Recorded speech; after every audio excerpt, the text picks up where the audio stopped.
Good morning. Hey, everybody, welcome in. It is Thursday, July the 13th, 7 a.m. Chat's popping off already. Good to see you guys over there. Good morning. Welcome in.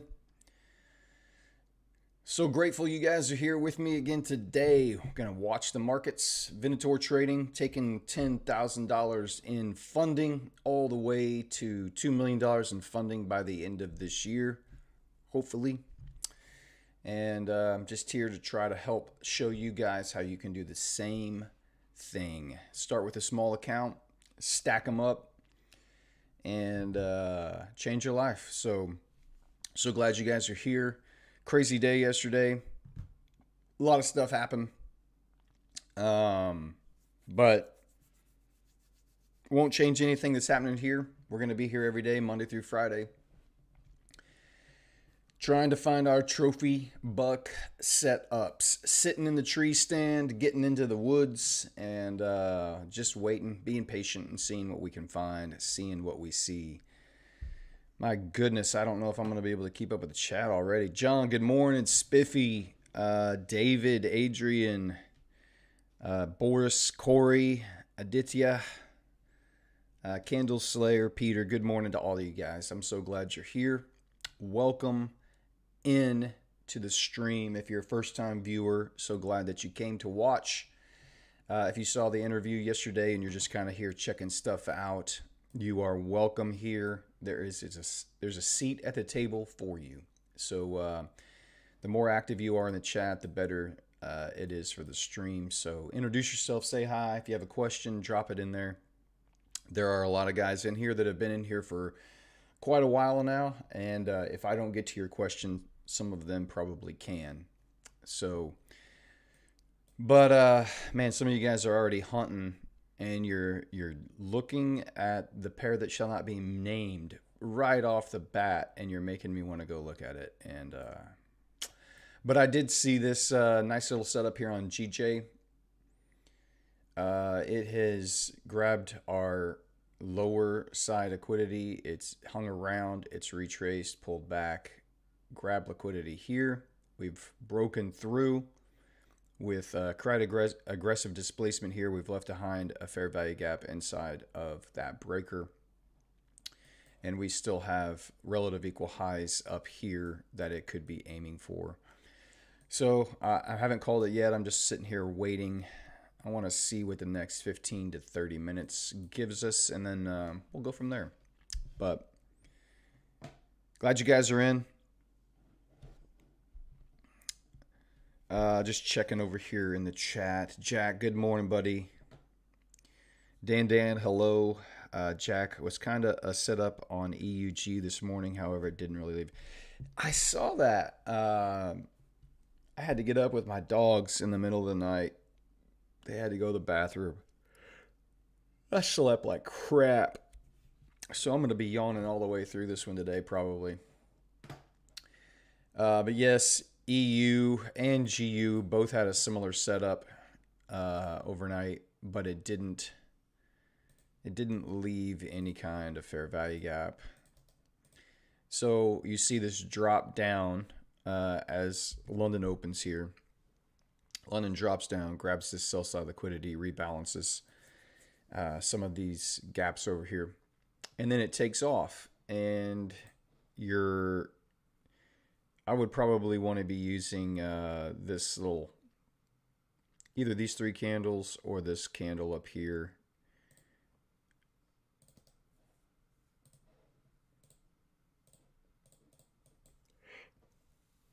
I need to change this color up here. So this would have been your breaker candle. This is the highest last up close candle before the liquidity grab. But there's just no clean fair value gap. It came back up to it, paused, finally displaced, and there's just no good fair value gap in there. Actually dipped way back down into here, and then eventually ended up displacing through. But there's just no clean fair value gap after it pulled back. There was just no clean setup. Same thing on GU. No real good Clean setup on GU either. Very similar. Grabs this liquidity here, displaces through, and there's just no good fair value gap inside here to target. So it is what it is. It's fine. But there is a nice little setup currently on GJ, unopened fair value gap. I mean, an unclosed fair value gap here right in the middle of this breaker candle. So here on, again, same kind of setup.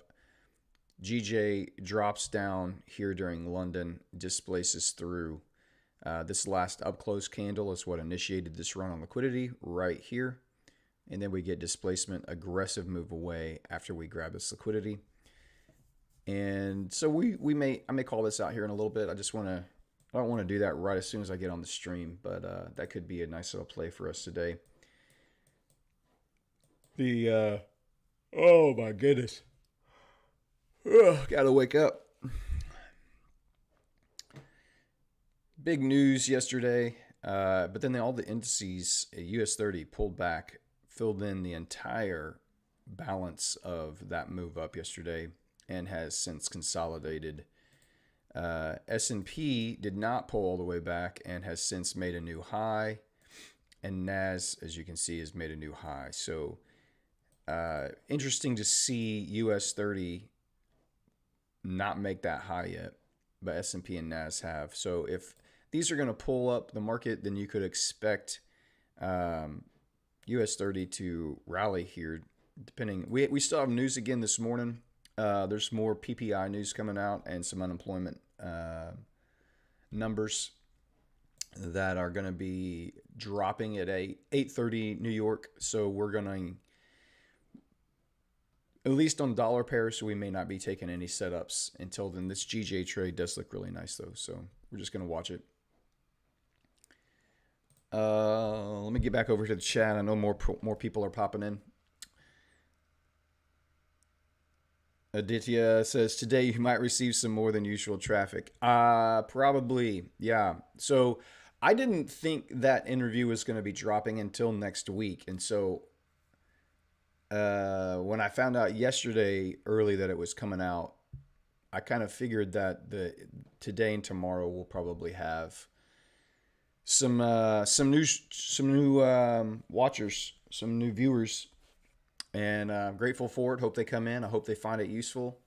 But so far, great response to the interview. If you haven't watched it yet, it's up on Bespoke's channel. You can go check that out. Everyone is subscribing to Bespoke, but the challenge rules are that you have to subscribe to Venator Trading YouTube and Bespoke YouTube. So I sent out a tweet a little earlier just kind of clarifying that. So I'm trying to get more subscribers here on the YouTube channel, as that's where I'm here every day, and that's where probably you're going to get the most bang for the buck with Venator Trading. So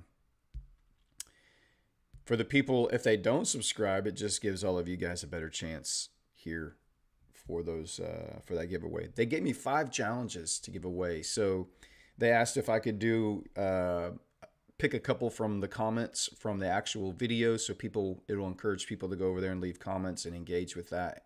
It's going really well. So we'll pick a couple from that. And then Friday on the live stream, we're going to pick 3 winners on the live stream here. Probably like one every hour, and you have to be here to win the challenge, to win one of the accounts. So you have to be here watching the stream live on Friday to be eligible to win. So you got to be subscribed to Bespoke and Venator, and then you've got to be here Friday watching the stream, and we'll probably just pick one per hour, and I'm trying to figure out the best way to do that. So we'll see. Kev, long on SP 500. Welcome in. Weekly bias, bullish, targeting buy side. We'll check it out in a minute. Marla, good day. Love the interview. Awesome. Thanks for watching. YouTube preview. How much does it suck for you to wake up this early just to do the stream and yawn again and again? Can't feel your pain. I don't, so everybody that's here usually knows I do yawn some. I slept like crap last night. I started getting this like, that tickle in your throat when you feel like you're getting a cold coming on or something. I started getting that yesterday. My throat was kind of sore. Starting to get like congested. But I'll wake up, I promise. It'll be fine. I'm not going anywhere. You'll just have to listen and watch me yawn a little bit. Rules to the giveaway are subscribe to Bespoke YouTube channel, subscribe to Venator Trading YouTube channel, follow on Twitter. And if you want to be eligible for two of the accounts will be given away from someone who leaves a comment on the interview video. So I'll pick two winners if you leave a comment over on that video. And then 3 of the 5 I will give away here on the live stream tomorrow morning. And you just have to be here. So you have to have been subscribed. And then you just have to be here watching. And you'll be eligible for one of those. So that's it, Jack. Those are the rules. Hey, Chad. Did you know that FTMO made their challenges? I saw that. That's incredible, man. Bespoke paving the way. They pushed the no time limit feature out. So many companies and firms have had to change and adopt, and now the granddaddy of them all moving over and bringing in the no time limit feature to their firm, and that's huge. I mean, that's huge, and grateful that it's happening everywhere. It's the best thing for traders. Kenneth Fritzl, good morning. Welcome in, man. The interview was great. Watch the entire thing. Thank you for taking the time to do it. I appreciate that. I'm glad it was helpful, and you're welcome in the stream here anytime. I hope you'll stick around, and I hope it's helpful for you. Yeah, we'll jump over and look at S&P 500. We can pull that up. There's really not much happening here right now. For our specific strategy, which we'll go over here, there's nothing to see. And specifically with S&P, there's no trade for me until after the news drops at 8:30. But I'll do some analysis here in just a minute on it. Hey, thanks for the subscription. Lorenzo, hey guys. Alex, good morning. Shafa, welcome in. Any updates on your challenge? Would love to hear that. Corey, man, OG Corey. Corey was here. Corey was, if you know, remember on the stream, I said I was streaming to 0 people for a while. Corey Moss. Corey was my first viewer, and he's been loyal and been here almost every single day since we started. Since he found it. So good morning, Corey. It has grown a lot. Shafa says, I currently open a limit order on EG. Today I started seeing your setup. Good. Do you think I got it right? There's 15-minute breaker, fair value gap, and equal highs above. I don't know. We'll go over and look in just a second. I don't think I'm going to be able to keep up with all the chat today. So if I miss some messages, apologize. You can just keep dropping them in there. Dude, the dogs, man, it was crazy. The interruption. They just started howling and screaming out of nowhere. And we typically do take a pause every day. They come down. They're usually down here in about an hour or so, and they've got to go out. So they'll make an appearance.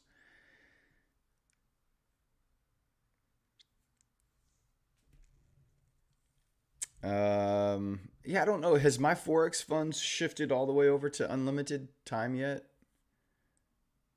Just announced that in Discord. Okay, cool. Hey, Trading Night. Just discovered your channel after the interview. Great. Awesome. Welcome in, man. Glad you're here. Corey needs to win the giveaway. Rig it. I'm not going to rig anything. I want to be fair. The best way I could rig it was that you have to be present on the stream to win. And there's just probably not going to be, 500 people on here watching tomorrow, I'm guessing. So that's the best rig I can give. Is you got to be here on the stream. It will increase your chances of winning if you're here watching, probably, because I doubt everybody who's subscribed will show up to watch that. So Shafa, nothing clean, no trades yet. Cool. Deadpool, good morning. Welcome in.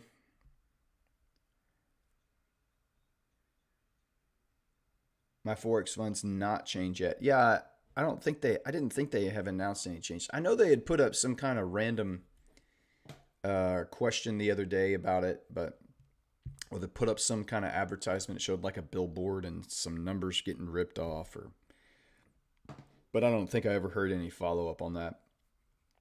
Adrian says my Forex funds will change to no time limit on Monday.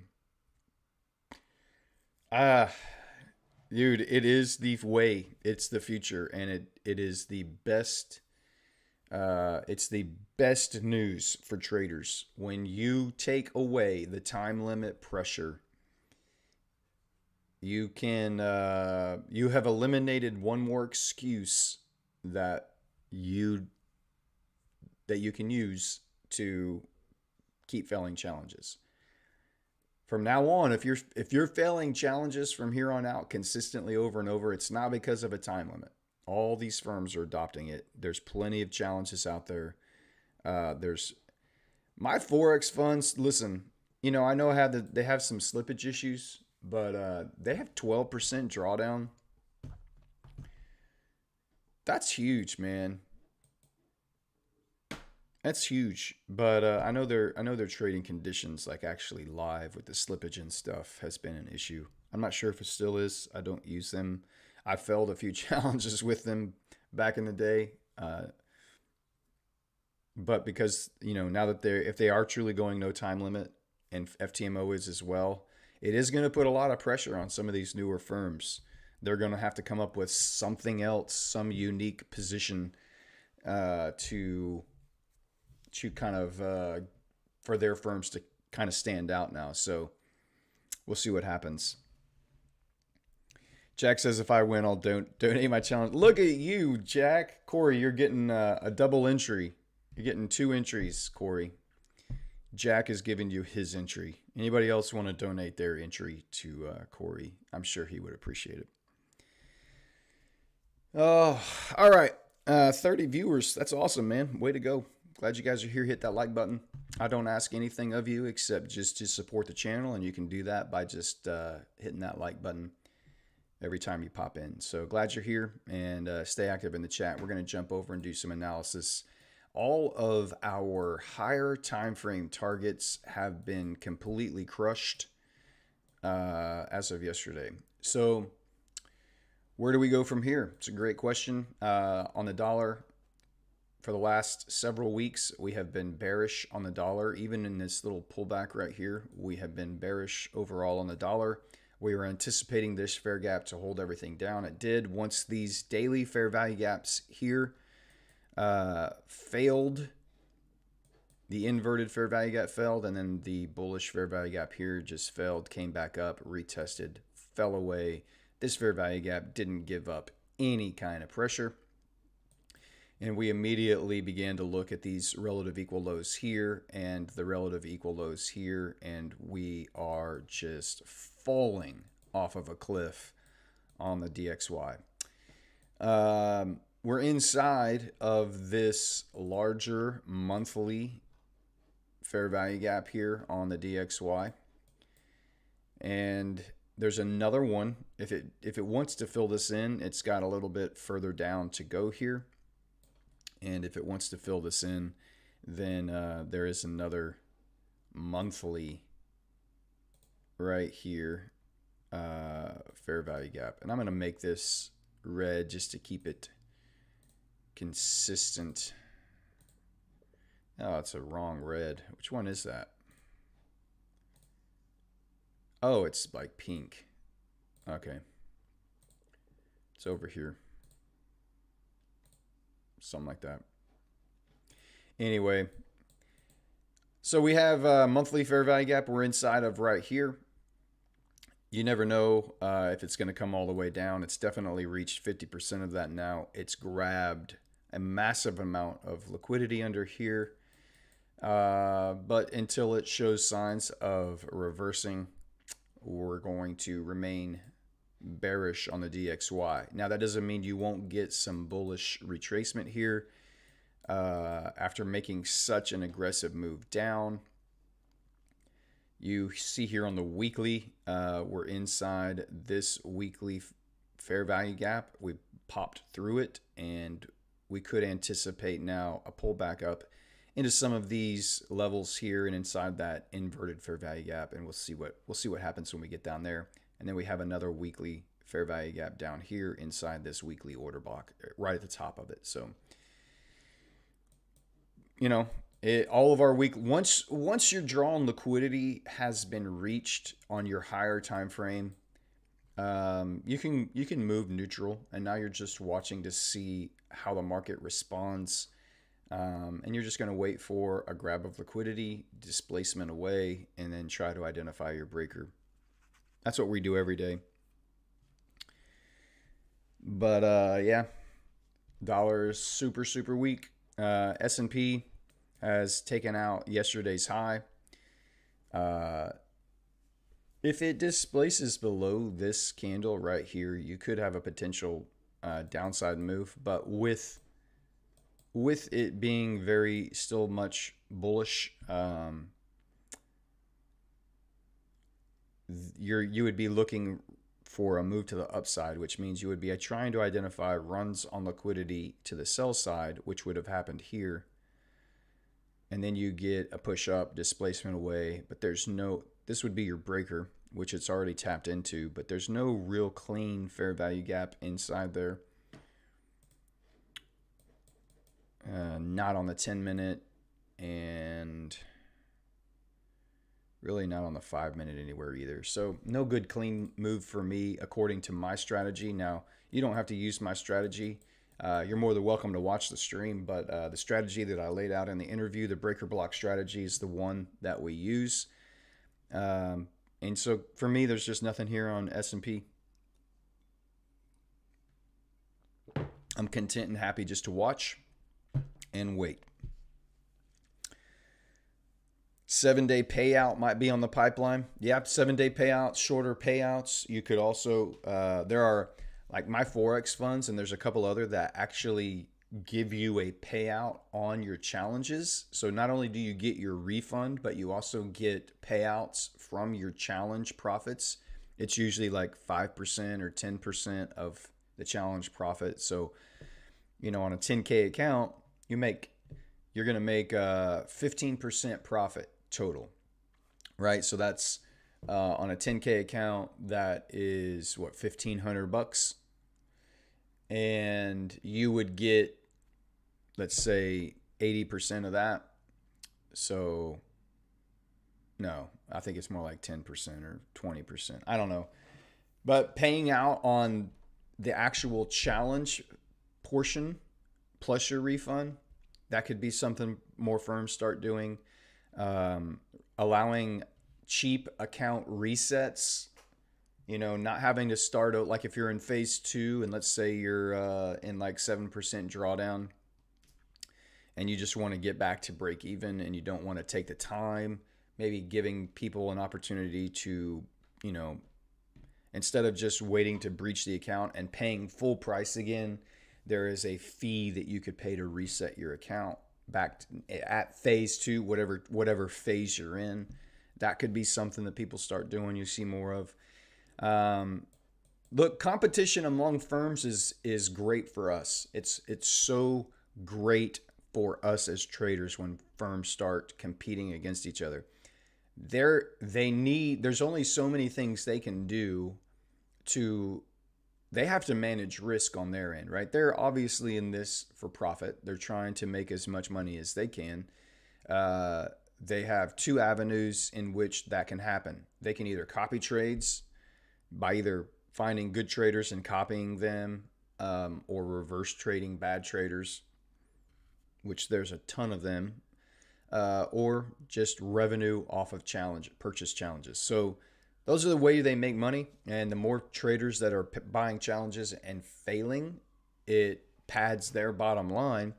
So if they take away all of the risk parameters that are keeping traders, keeping them in a failing cycle, and now they have more people passing, more people getting payouts. It's a very fine line that they have to walk to stay profitable as a business and not go under. So we'll see. Marlon says, watch your roadmap video of 10K to 2 million. Decided to use it for my journey. Way to go. It's a easy roadmap to follow. I mean, it's easy to understand. It's not necessarily easy to do, but glad you found it helpful. Glad you found it helpful. Curious if we get an early TGIF since we had an early low of the week on Monday on EU.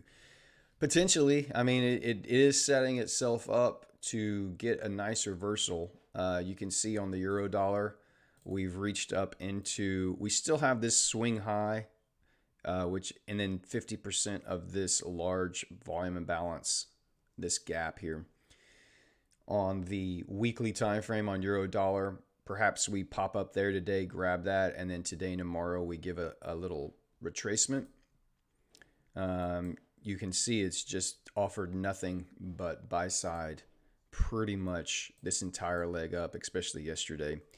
So anticipating some kind of a reversal, not trying to guess where it's going to happen, but when we get confirmation of that, then perhaps we might be able to find a quick 1 to 2 in there. We'll see, but we're bullish until we see something different. And maybe it's the news this morning. You have PPI, you have some unemployment numbers coming out. Let me pull up our news page here, just so we can all look. You had some GBP news come out overnight. And then here we are, we've got core PPI month over month, you've got PPI, and then you've got unemployment claims. So 3 kind of big news events this morning. And then we have the University of Michigan Consumer Sentiment. It's listed as a red folder news event, but this is a red folder news event that I don't avoid that. It doesn't come out till 10 o'clock. I will trade through that. That's one of the red folder news events that I will participate in if there's a setup. I will not just wait for that like I will for NFP, the federal funds rate, unemployment claims, PPI, those kinds of big movers. I will stay on the sidelines until they pass. But tomorrow could have a good clean day. There's not any news event that goes against my trading plan. So we may, even if we don't find something today, tomorrow could give us a really nice setup and perhaps a TGIF pullback. So I don't know if you guys follow my Twitter or see my responses, but I feel like I kind of graduated into official like mentor guru beef territory yesterday, because there was a tweet. Let me see if I can find it. That ICT's nemesis Vinny Emini called me out. I guess he watched the interview and he called me a bunch of names. Basically called me an idiot. Where is it? I gotta find it. Here we go.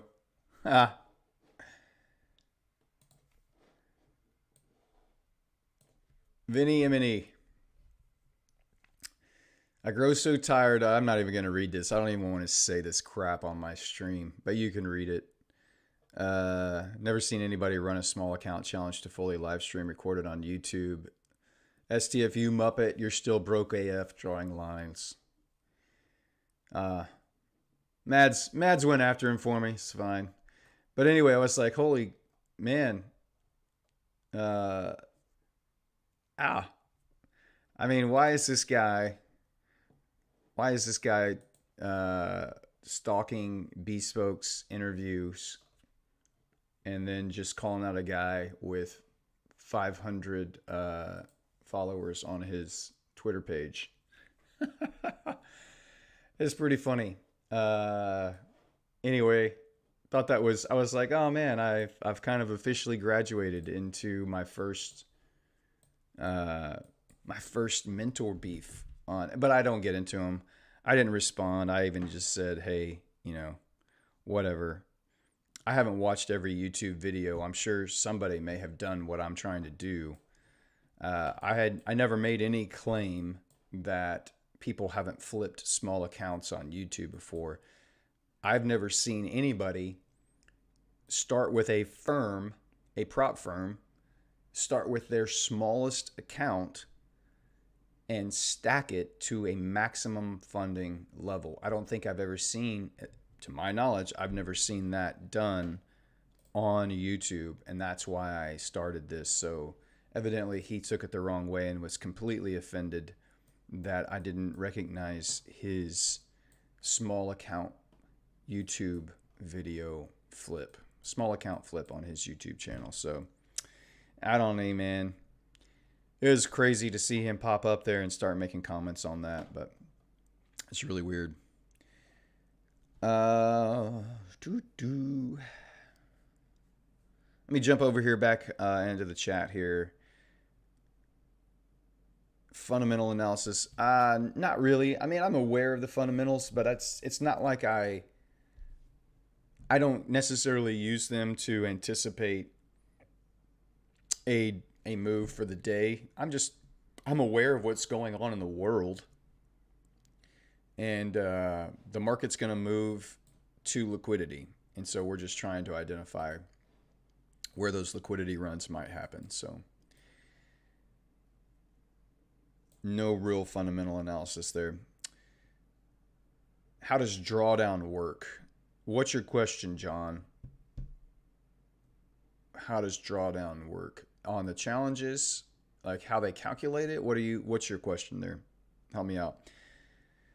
Roop Kumar, hi bro, your video with Bespoke is amazing. I've become a follower. Thank you for the follow. Thanks for being here on the stream and watching. I'm very appreciative of you being here. Candle Slayer, if you look at ACAP data, there's a volume imbalance, plus we are 3 dry patterns, so it might be a reversal. I do love unicorn model too. Yeah, unicorn model is what a lot of people refer to the way I use this setup. So it's a great model. Can you explain breaker block strategy if possible? I can. There's a video on my YouTube page. There's only 2 videos up on my YouTube page besides the live streams. Actual like content you can go watch. It's not a live stream. It's a roadmap of what we're doing here, and then the other one is the actual challenge, the strategy that we use here every day. There's a video that you could go watch. You don't have to do it now. We will go through it here a little bit, but I usually go through it every day here on the stream. We'll go through that when we get a chance.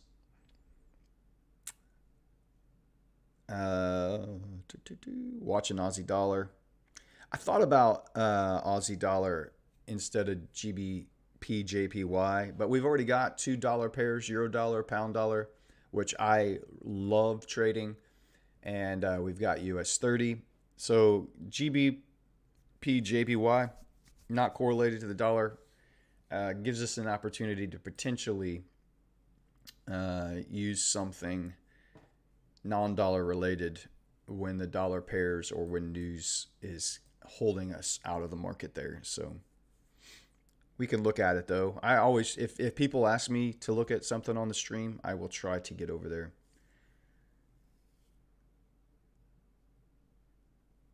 Hey Aziz, welcome in.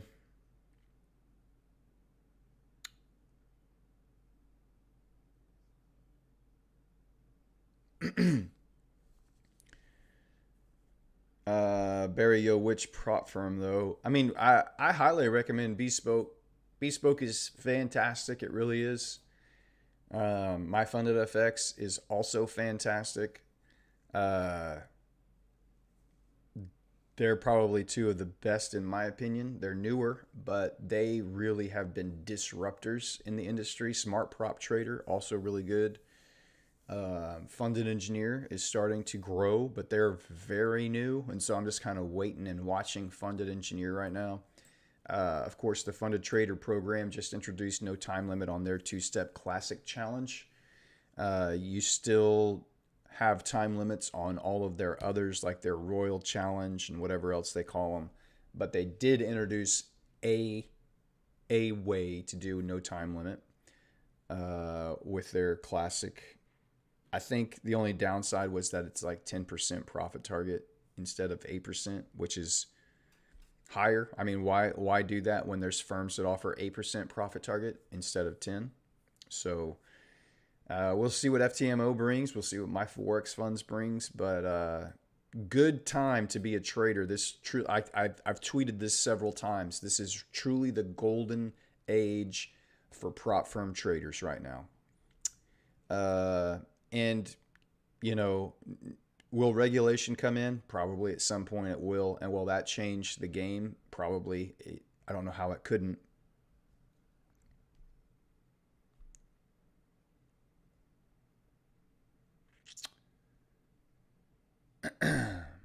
I'm funded with the Funded Trader.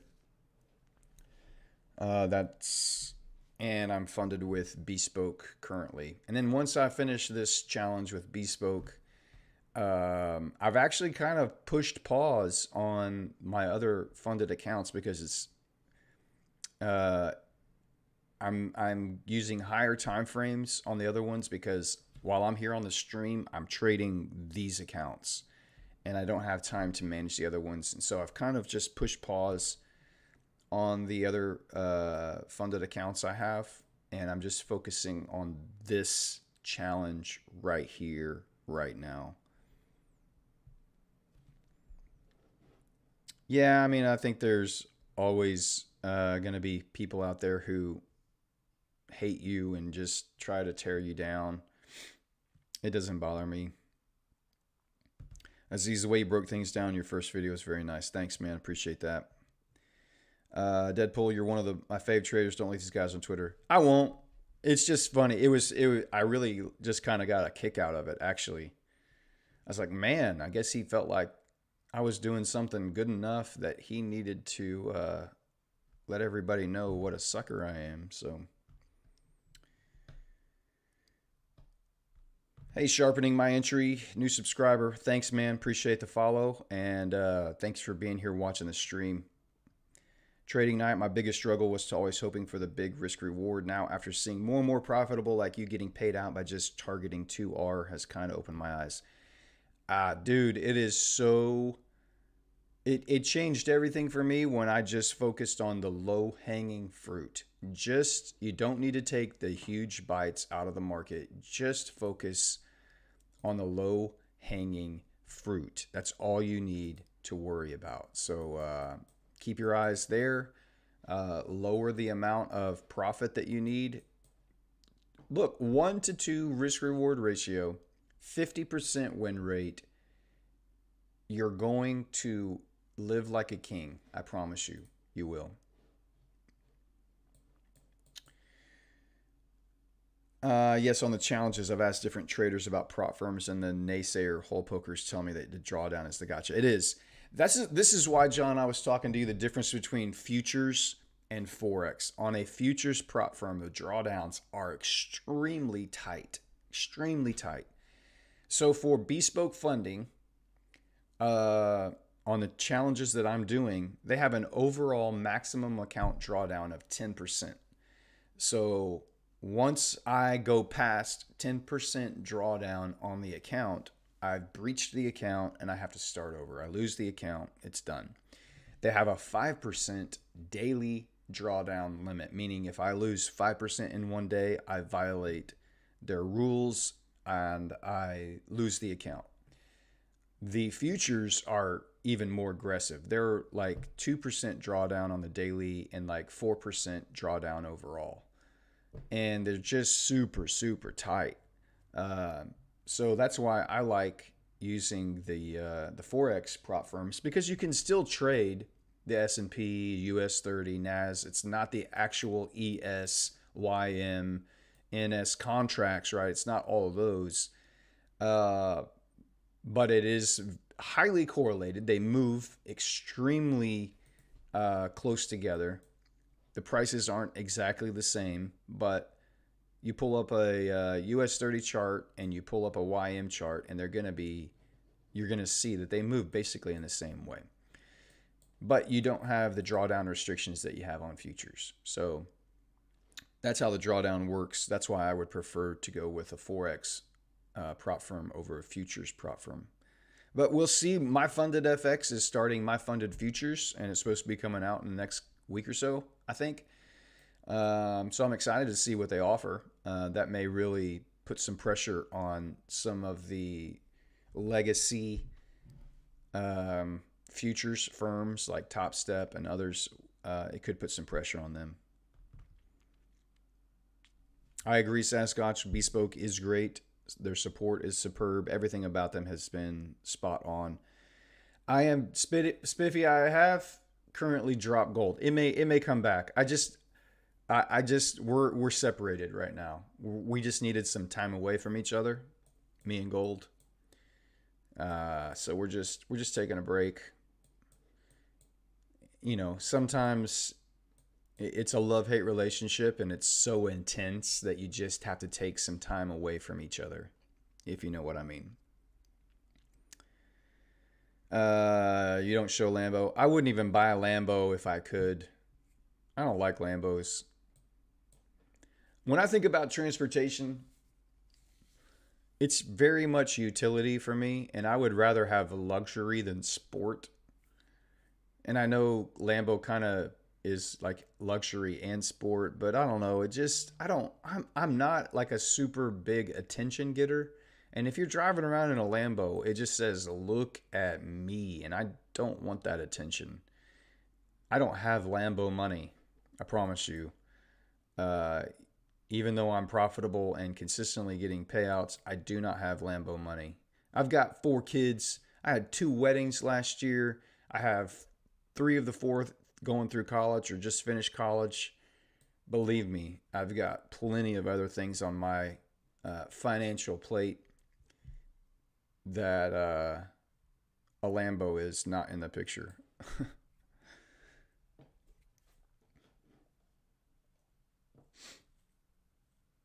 Yeah, smart prop. Corey uses smart prop. Corey, are you funded? Did you get funded, or are you about to pass phase 2? I can't remember with smart prop.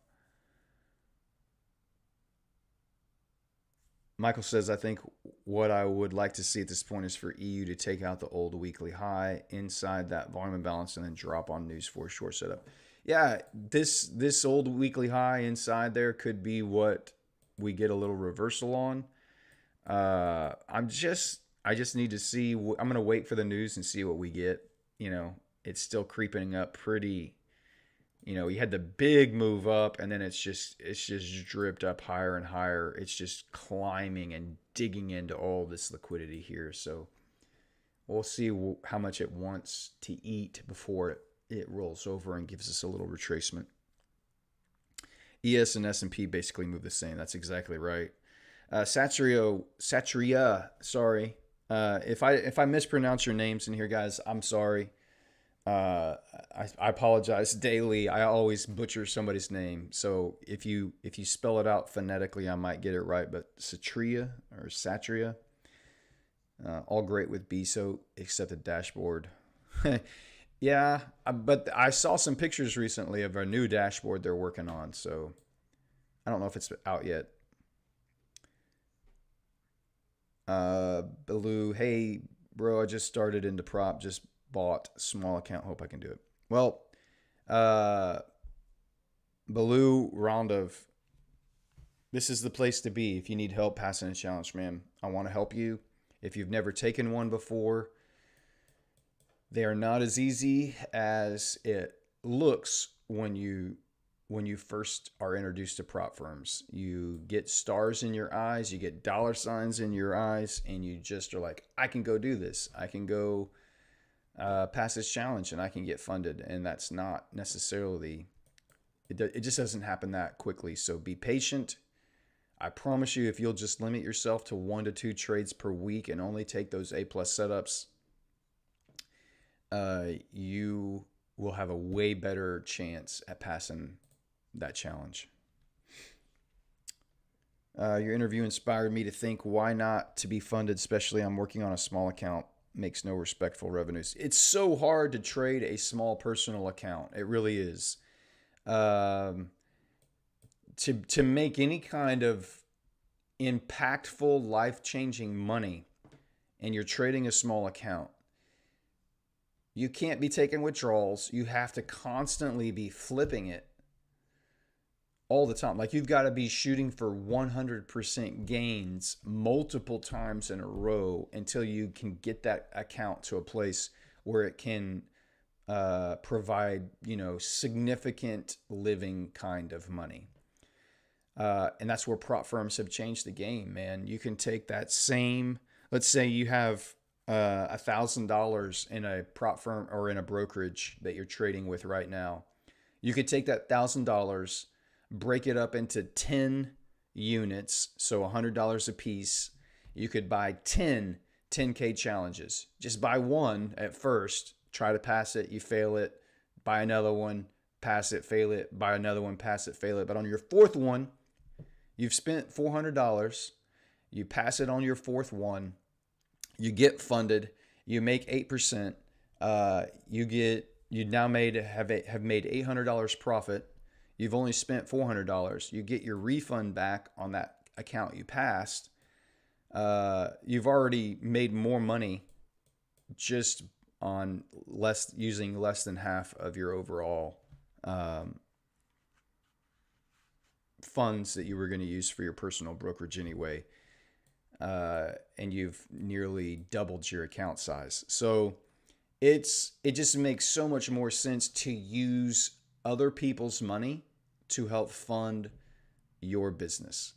This is the way the wealthy do everything in life. This is the way rich people get rich, is they're not using their money to get rich. They're using other people's money to get rich. They use other people's money to buy an asset, and then they let other people pay down the value on that asset. So let's say they buy a rental house, right? They go out, they get a loan from a bank or from investors to purchase this house. They own that house and they need to pay those investors back. So they put a renter in there. That renter pays off those investors and gives them cash flow every month. And they didn't use their money. Prop firms are very much the same way. You're using other people's money for your own benefit. It makes the most sense from an investment standpoint to go with a prop firm. Corey, yes, funded. I thought you were funded. Smart prop trader. I thought you had reached funded, so congratulations on that. Oh, good. Glad I pronounced it right. Harsh, hey, what's up? New to your channel. After I saw your interview, this is exactly what I was looking for, to trade with someone in the morning and share analysis. It's my 4th year, got way better with ICT. Congrats, man. I was in the same boat. It took me about that long, about 3 years of a lot of frustration and failure until we got to where we are now. So I'm glad you found the channel, and I'm glad you're here. Hope you'll stick around and find some value in it. John, that's why I'm going to go that way. Got to find the right offer. Thinking about my funded futures. Yeah, check them out when they release. You'll have to wait for a little bit, but the CEO of My Funded FX is starting My Funded Futures, and he is a really good business guy. Knows what he's doing, and so I would trust them pretty much. Just because My Funded FX has had the success it has had, I would not feel like I needed to wait to see how they do. I would probably just, when they launched, if I was a futures trader and they had anything better to offer than like Top Step or Apex or whatever the other companies are out there. I'm not super familiar with a lot of the futures firms' names, but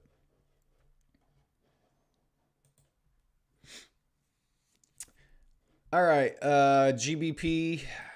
So we're coming into the 8 o'clock hour here.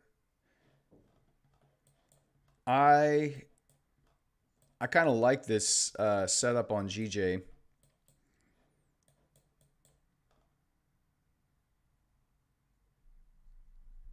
Nice little fair value gap here on the hourly, corresponds with this hourly order block, which corresponds with this 15-minute breaker.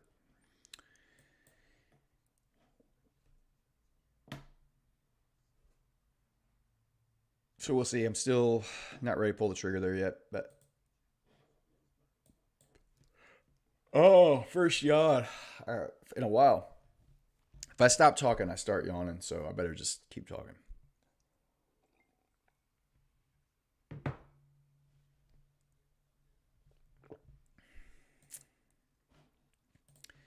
Euro dollar, we're just in consolidation. Everything's probably just going to wind up here pretty tight in for the next 30 minutes. Probably not really much of an opportunity anywhere.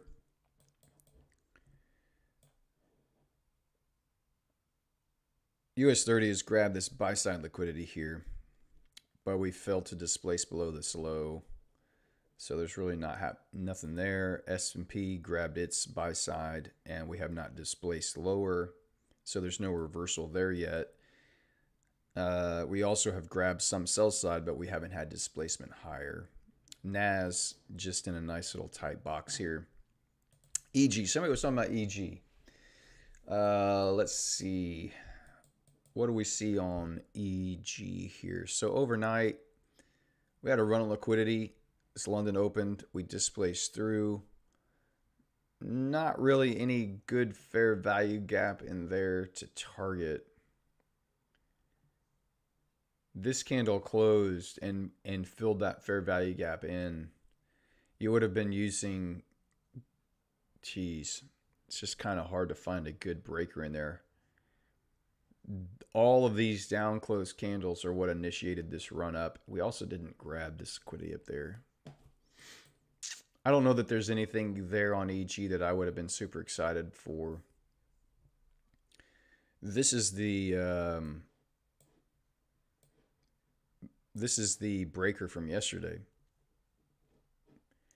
and it's come back down to it. But I'm not going to use it. I don't use breakers that are that old. I want to see fresh breakers. I have seen them many times hold up and work just fine, but I don't use them. I want to see new daily fresh breakers on the 15-minute time frame.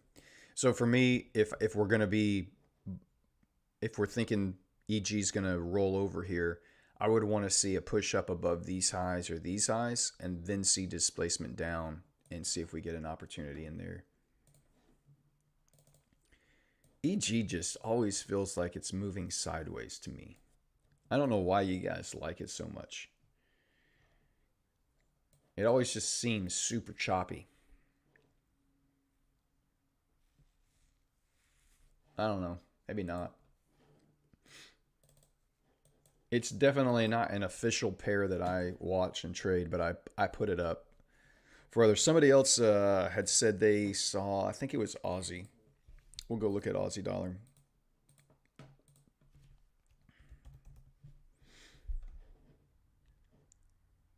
I can't type.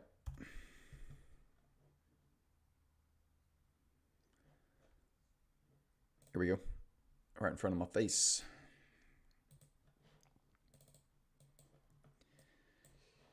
Man, Aussie has been moving sideways. We grabbed liquidity, pulled back through, dropped back down into the bottom of this range. Nice little box setup here, though. Accumulation, manipulation, distribution, came back down to the lower end of this range, and now it's pushing back up. So obviously targeting here on Aussie dollar, you're targeting some of these highs right here as you're drawing liquidity. Drop down to the 4-hour, displacement up.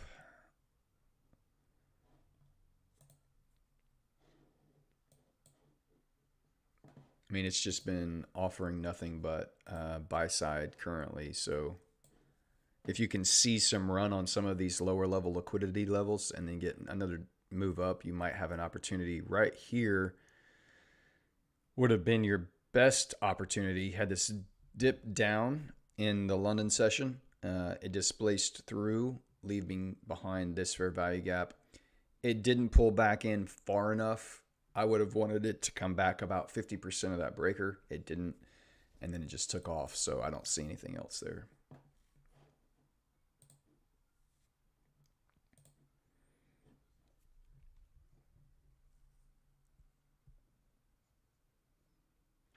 Jack, PPI up or down? Yeah, what's going to happen? We're going to be, is the PPI news going to come out, going to continue to push the dollar down?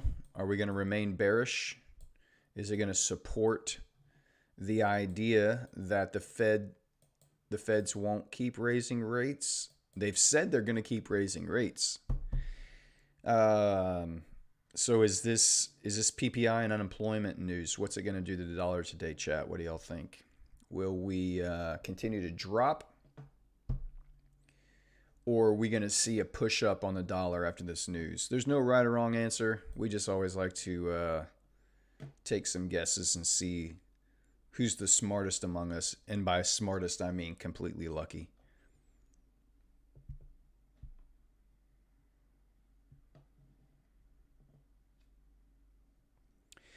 John, it's not that it's no longer valid. It could certainly, where was that?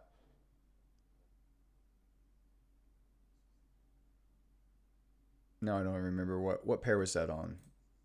GBP? No. Oh, EG. Yeah. It's not that it's no longer valid. Uh, because I use the 15-minute time frame, I want to see the most recent sessions liquidity runs be targeted. So it's not. It could very well just pull back right into there and reverse off of that fair value gap inside this order block, inside this breaker block. It could certainly do that. I in my data is all based on the last like 12 hours worth of information that I have. And so going back to yesterday's full session, I don't not again, it doesn't mean it's not valid. It's just part of my strategy. Part of my rules are I'm not just going to wait. If I have to wait 24 hours on this because I use the 15-minute time frame, it's less likely for me to be a good setup. I would much rather see if this wants to hold. What I would like to see, John, is I would rather see this come down and grab this liquidity, displace higher off of it, and then get in on a new breaker block right here. So I want to see this get confirmed by another breaker block over here. I'm not just going to use it to enter. 38 viewers. It's awesome, guys. 34. I don't know. Well, I have conflicting information.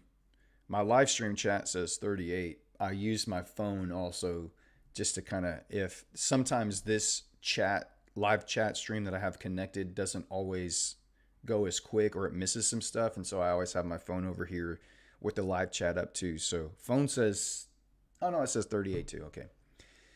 38 viewers. That might be a new limit. But hit that like button if you're new here. Welcome in. So glad you guys came in. If you saw the interview with Bespoke and wanted to check stuff out, glad you're here. I hope it's helpful for you. And I hope that you continue just to find some value here. And if you do, just hit that like button. Are you bearish on the dollar? So I have been bearish on the dollar, but now, as I said earlier in the stream, all of my higher time frame targets have been reached. So, and you can see we've got all kinds of imbalances up here on the dollar. So you've got a massive one from yesterday. You've got a huge volume imbalance up here. More, these are all daily candles. Look at all the gaps that we've left behind. After we've done all of this, look at all the gaps. So if you think of this in terms of where is the next draw on liquidity, well, If this is accumulation, this could be manipulation, and then you could see distribution back up into these relative equal highs. Now remember, these are daily candles, so it would take a long time to get back up there. But we're just going to need to see, now that we've grabbed all of this liquidity, where are we going? I'm still relatively bearish on the dollar, but things can change now that we've reached our higher time frame objectives. I will probably be more neutral, and I don't necessarily have to hold a super defined higher time frame bias, and let the higher time frame give me some more information. I mean, you would anticipate after a massive move like this, you would anticipate some kind of retracement. Now, it doesn't have to come back up all the way into this premium level, but you would expect a retest somewhere in here of something, a fair value gap. There's multiple volume imbalances, so I wouldn't be surprised if you get, it wouldn't surprise me either way. I mean, you could continue just to go all the way down and fill in this entire monthly imbalance here. And there's another monthly imbalance even lower than that. So just kind of waiting and watching. It's obviously very heavy bearish. So until we see some signs that it's exhausted itself here, we'll stay bearish as well. Oh man, why did I change it over there? Didn't want to do that. I thought I changed it there. I guess it didn't.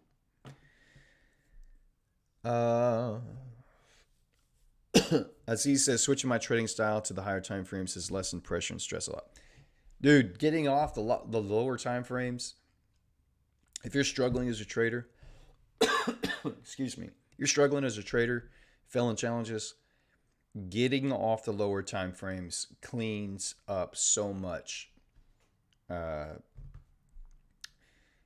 The setups that form on the 15-minute time frames and higher just have a way higher probability of working out than the lower time frames. And a lot of it is, it's not because price doesn't operate and move the same way, it's the speed at which it moves. And what that does to your psychology and emotional control at those lower time frames. So many people post all these screenshots of their winners from the 1 minute time frame, 2 minute time frame, sub 5 minute, any of that. And you're like, oh, well, if they can do it, I can do it. Just because you see somebody else doing it doesn't mean you can execute it the way they can. And typically for struggling traders, getting up onto at least the 15-minute time frame or higher will clean up a lot of the confusion for you. Jack says continued down. Anybody else got a guess here now? Anybody else got a guess? We're gonna get news here in about 25. Does the news send the dollar lower, or does the news send the dollar higher? Are you bearish dollar or bullish dollar? You can throw it in the chat, and we'll see who gets lucky today. Adrian says PPI is bearish. John Jones says no pound. I don't know what you mean, John. No pound.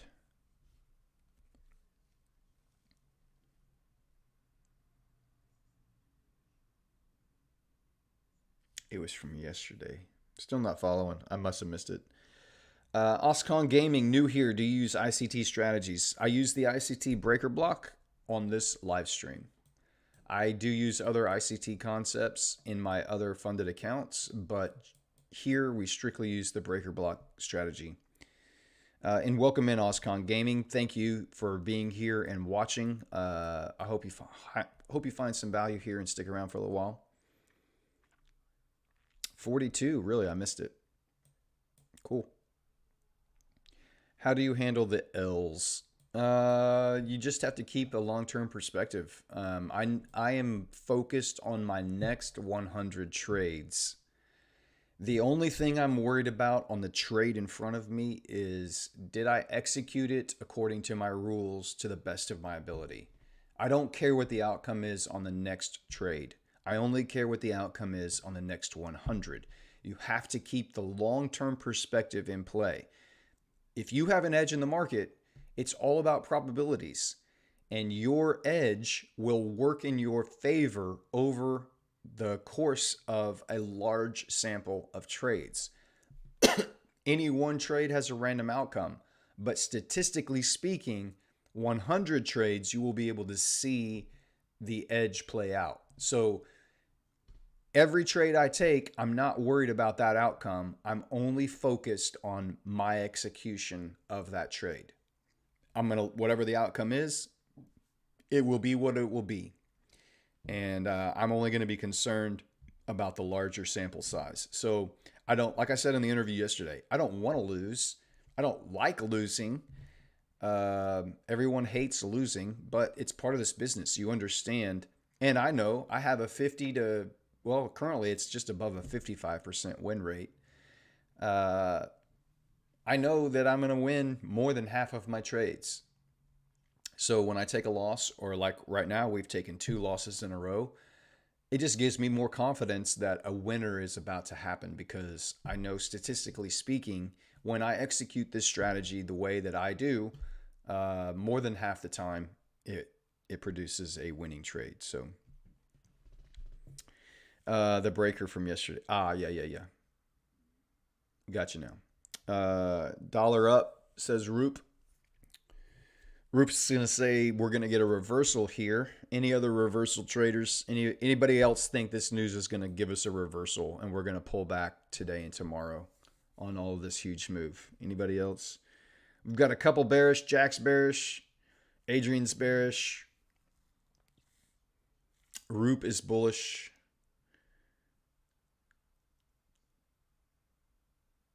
Alex says EU's reversing, so dollar's going up. So we got another reversal there, John. Okay, let me ask you, is there a setup on the pound? Not yet.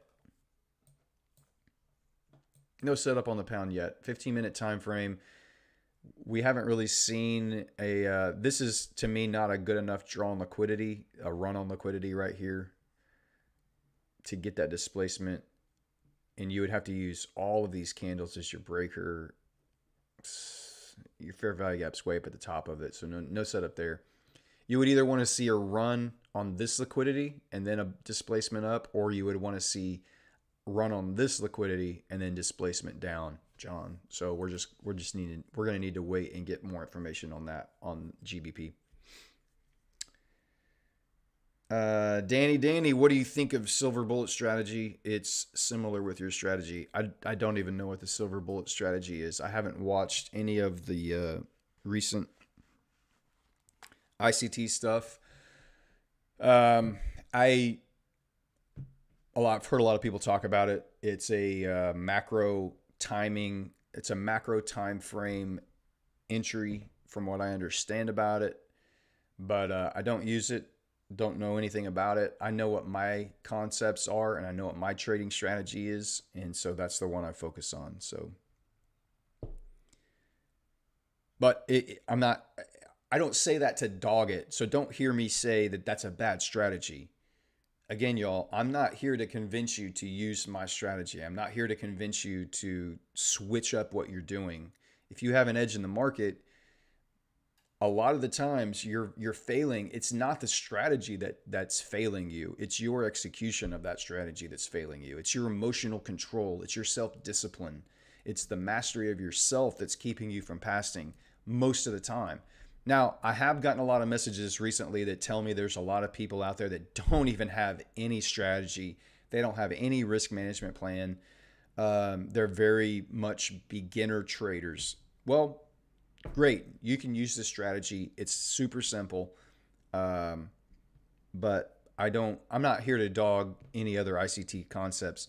My biggest caution with ICT traders is you need to pick one. You need to pick one of his concepts and build a trading plan around it for yourself. That's what I've done with the strategies I have. I don't use everything he teaches. There's just too many dots to connect. And as a new trader, you need simplicity. The more simple your strategy is, the more likely you can see success quicker. The more complex it is and the more strategies you try to incorporate and the more confluences that you need, the more like you've just introduced more variables for you to screw up in your execution. So simplify that strategy, get it down to just a few nuts and bolts, very easy, simple moving pieces that are easily replicatable, and then just repeat over and over and over. It's all you got to really focus on. Sasquatch higher. So we've got more, I think, reversal bullish traders in here on the dollar news today. I'm not trading on TradingView, Dominic. I'm just using TradingView for I'm just using TradingView for charting purposes and identifying my setups. So I have my streaming apparatus is all right here. So I have my streaming machine that's sitting right in front of me. And then right over here to my left, I have my MT5, my laptop that has my MT5 trading terminal on. So once I identify a setup here on TradingView, I'll just put in the information here on my MT5 terminal, and it will match. They're the same. It's the same feed. 8cap is what we're watching here. 8cap is the broker we use over here. They're not identical because the servers and bespoke spreads that they've negotiated with 8cap are a little bit tighter and better. But they're close enough for what we're doing here. Bearish on EU, so I'm hoping for a reversal. Another reversal. Corey, reverse. John Jones, what about the breaker below that? On pound? The only breaker down here would be this, and there's no fair value gap inside here that I would be targeting, John. This is the only breaker that I would be interested in using. And it didn't give us a good fair value gap entry in here. So I would not be interested in this one. This one I wouldn't use again because you would have to assume this whole thing is your breaker, and you would want to get an entry at 50%. And there's no the only fair value gap is way at the top of that breaker, and I don't like that. So this whole candle, we didn't really get it. This move up did not initiate a run on liquidity down here. So there's no real clear breaker anywhere in there for me on pound dollar right now. Candle Slayer, for me, I'm focusing on weekly, daily chart to get my narrative, then look for PD array that respect it. Yep. I mean, that is the bread and butter right there, Candle Slayer. Oskong, what's your risk management strategy? My risk management is I risk 2% per trade. And again, my caveat is that you should not be risking 2% per trade unless you have at least 100 trades of data from live trading in the market where you executed your strategy as accurately as you could for at least 100 trades. Then you know what your max losing streak is, you know what your win rate is, you know what your risk reward ratio plays out to be. So once you have 100, a minimum for me, 100 live trades in the market, don't risk 2%. For me, I know what all of those numbers are, so I play probabilistically what over the next 100 trades will look like, and so I can risk confidently 2% per trade.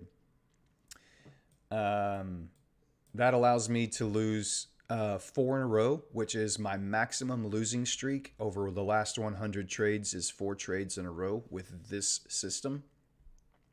With this trading plan, my maximum losing streak has been 4 trades. So I know I could lose 4 trades, and I'm only going to be 8% drawdown if I lose 4 trades in a row, which is still above the maximum drawdown limit. If I lose 4 trades in a row, I will lower my risk to 1%, And then that would give me two more opportunities to recover some drawdown before I would increase it back up to 2% again. So, and the main reason I'm doing that is that if I lose four in a row and I drop down to 1%, it means I would be setting a new record maximum losing streak. And then I would adjust my overall risk management based on my new data. So uh, that's my risk management strategy.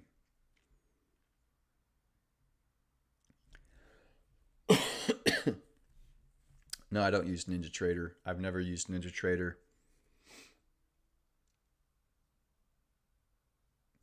Michael says, I don't mind learning or being introduced to new ICT concepts for daily, weekly directional bias, but my entry model on 15 remains the same as yours.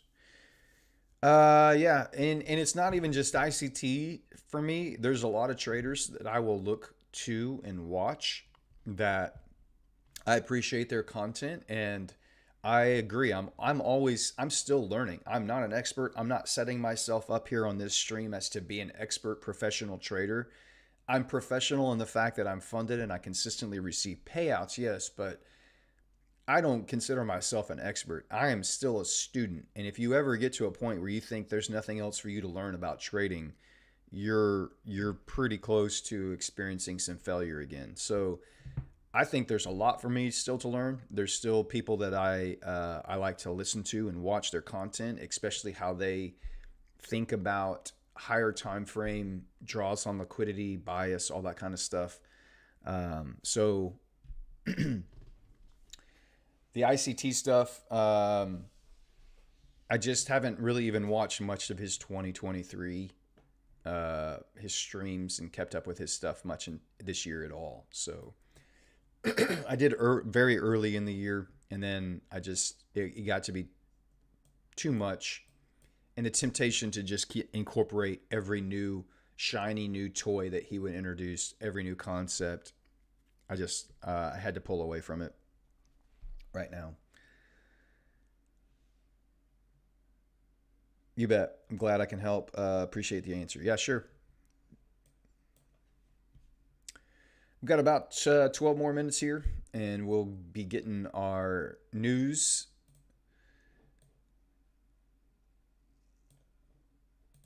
And we'll see what happens. NAS is definitely showing some strength. S&P not making a new high. US 30 not making a new high. So, yeah, very interesting that NAS is pushing up so much higher and stronger than everything else. Potential SMT in play there. We'll see.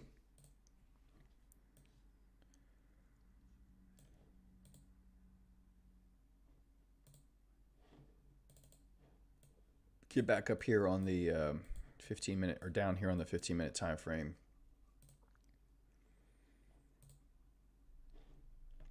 EU just about to tap into pre-news, tap into that high right there. So that's very interesting. Here you've got your last down close candle right here. If we run liquidity here, and all you reversal traders that are looking to go short euro dollar, you would want to see a pop above that high, which we're about to get even before the news, it looks like. And then maybe the news gets you your displacement. Here's your breaker. These two down close candles would be what you would be looking for if we do indeed get that to play out. Yep. Ugly sister. I should trademark that. ICT has a sick sister. Venator has the ugly sister.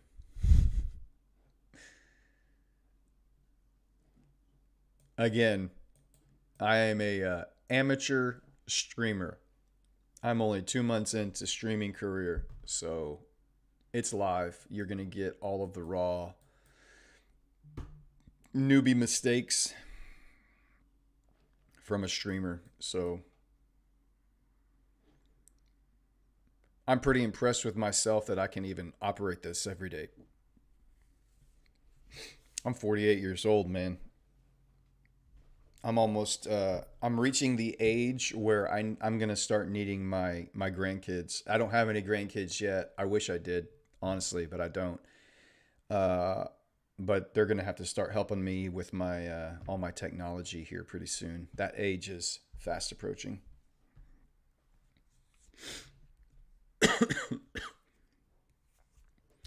Welcome into all the new viewers here watching today. I do appreciate you guys stopping in and checking things out. And I hope you find it helpful. Hope you find it useful. The only thing I ask is that you engage with the stream. Just hit that like button and say hi in the chat. I'd love to know you're here. I'd love to know where you are in your journey and on your process. And if there's things that we can answer or help you with and we can talk about, I would love to be able to do that. That's a big part of the stream is really helping you understand the psychology behind what we're doing, helping you be remain patient. You come to the charts and you're fighting yourself in I'm going to move back over here and just tighten up and make sure that we did indeed. Good Lord, this thing is way over here. There we go. All right, the high on that is 11843.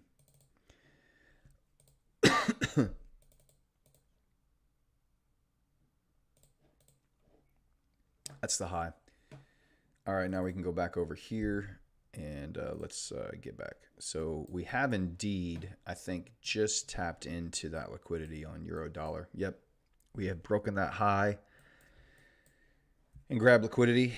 And so now it remains to be seen what's next. GU not making the high. EU is correlated on the dollar. Let's see, do we have a correlation here on a low?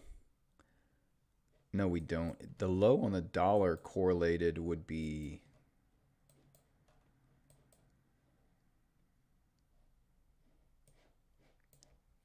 this low? What is that? Thursday, April 22nd. And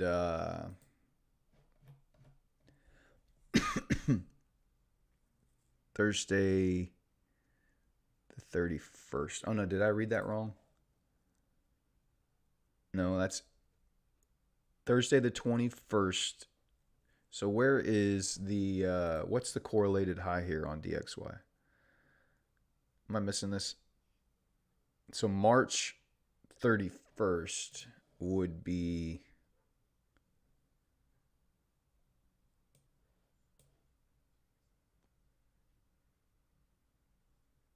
dang, way over here.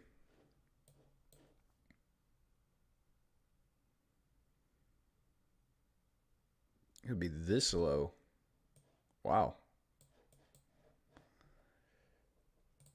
Is that right? Am I reading that right, chat? The correlated low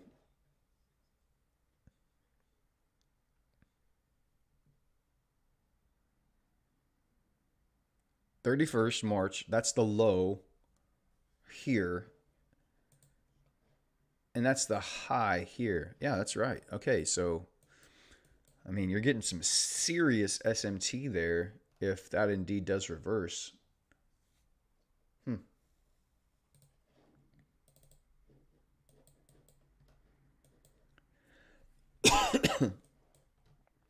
Nice little rejection there currently. Hey, Sleepy Bear, welcome in.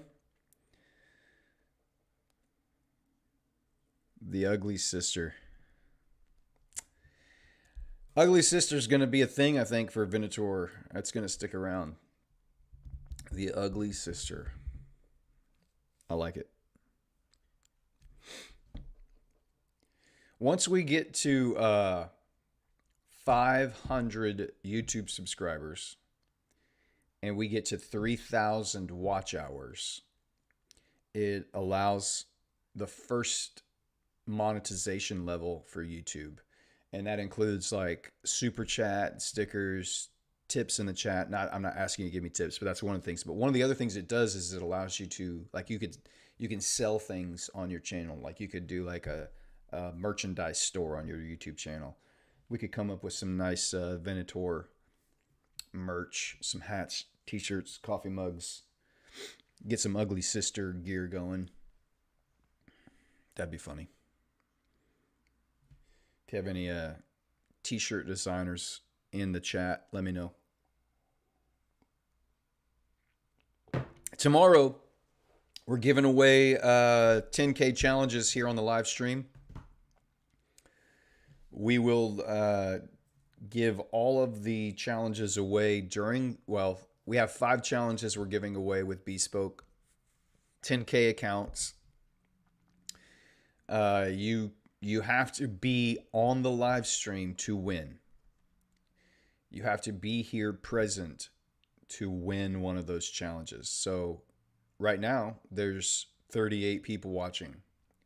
So your chances of winning one of those 3 are significantly higher by watching the stream tomorrow than just, trying to compete against everybody over on the YouTube comments or even just like a Twitter picker random thing. So be here tomorrow. I imagine it wouldn't surprise me if there's more than 38 or 40 people here watching tomorrow.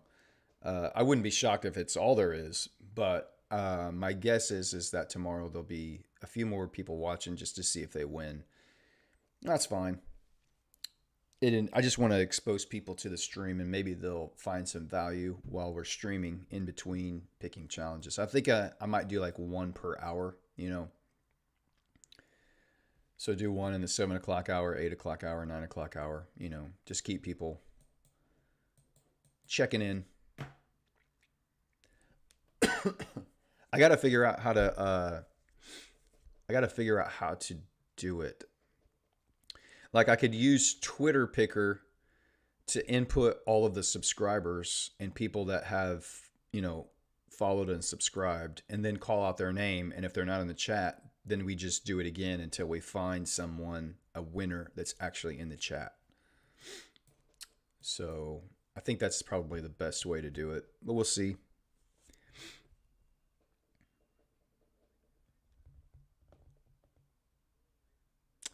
Spiro, hey, welcome in. Glad you're here. Glad you're watching. And thanks for popping in the chat. Anybody else that hasn't said hi, I'd love to meet you. I know I don't feel like you have to. I watch streams and I don't feel like I want to leave a comment every time.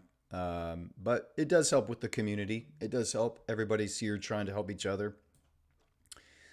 And I always just like to know who's watching. You can always just drop me a DM on Twitter as well. I got a bunch yesterday. I woke up to a bunch more this morning. I will respond to all of them. I will answer as many questions as I can. So if you don't want to leave a message in the chat, it's fine. Just DM me on Twitter if you have a question or you are struggling with something or you just, need some advice or some encouragement. Compliments are free. Encouragement is free. It doesn't cost you anything to give that out. And you should be handing that out as often and as frequently as you can. There's no better feeling than knowing that there's someone rooting for you and cheering you on. It can make the biggest difference in the way that you get here. All right, we got about 10 seconds here. News is about to drop. I'm going to go over to my Forex Factory here. Oh, it just came in. Nope, 2 seconds, 1 second.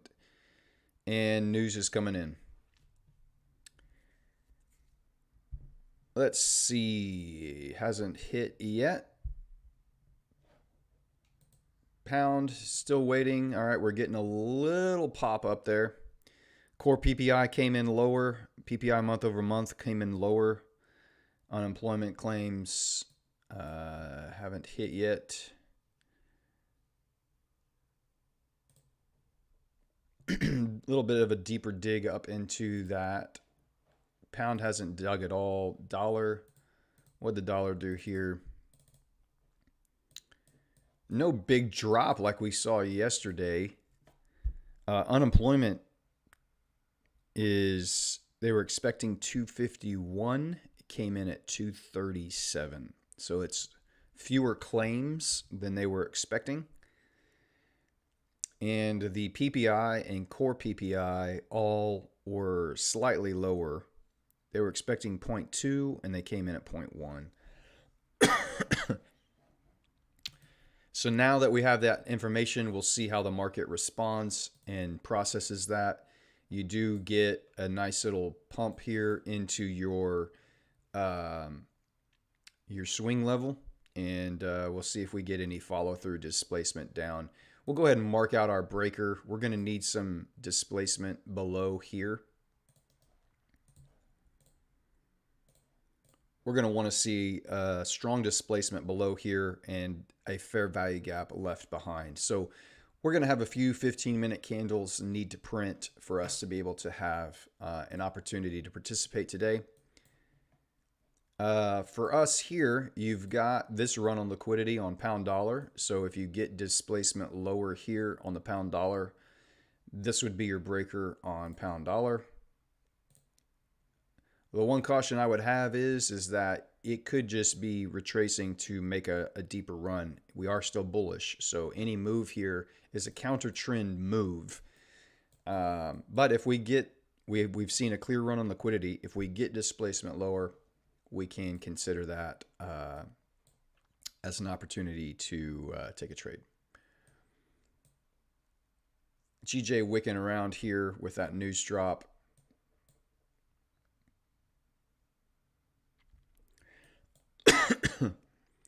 The indices US 30 popped down a little lower, just in some consolidation. S&P took out that high, pulled back.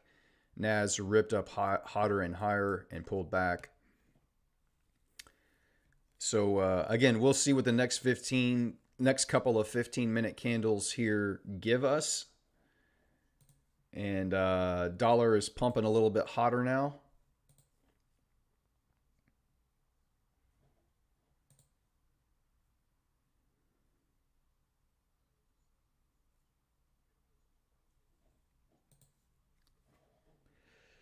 So we shall see.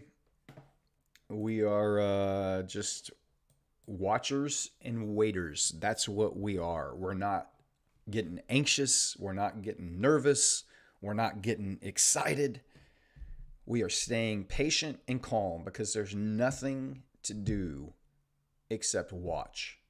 That's all we are doing is watching. If our setup appears on the chart and it is screaming at us and super clear, then we'll call out a trade. But otherwise, we're just chilling, enjoying each other's company, watching candles print. Nothing better than that, in my opinion. I love watching candles print. I love just seeing how the market continues to deliver price day in and day out.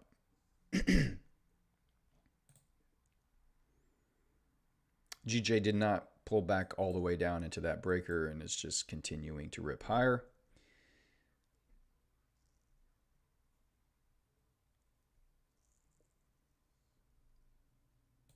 But it could reverse there as well. It's grabbed all this liquidity up here, taking out that high, taking out this high. It could get a reversal there on GJ. GJ has a lot of room as well to retrace after it's. This is a retrace, yes, and it did just take out that swing low. But you can still see there's a healthy amount of imbalances here that it could want to pull off of. It looks like you're getting a reversal here on it, though.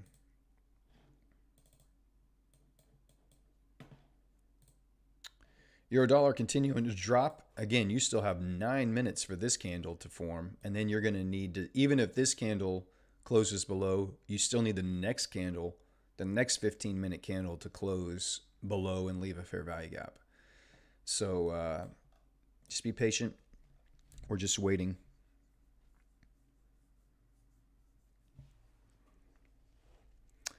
It looks like our reversal traders were in the short term have proven to be accurate. Bullish dollar. And a lot of it just could be because we've had such a massive run down on the dollar. People are just, anybody that's been short from way up here is taking profits.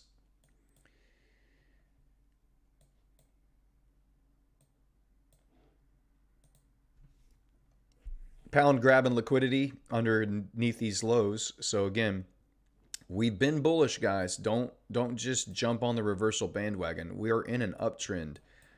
So this could just be a grab of liquidity. This is why we don't just jump into a trade. We wait to see our confirmations. If we get a strong grab of liquidity here and we get a displacement higher, we might have more move to the upside. I'm just going to watch and see where the displacement occurs and then see if I can find a potential entry to get involved in. S&P and NAS both grabbing liquidity and displacing lower.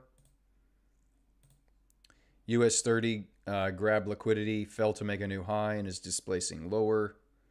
So, again, we still have a couple of 15-minute candles to print, but there are some setups that could be showing up here. We'll just have to watch and wait.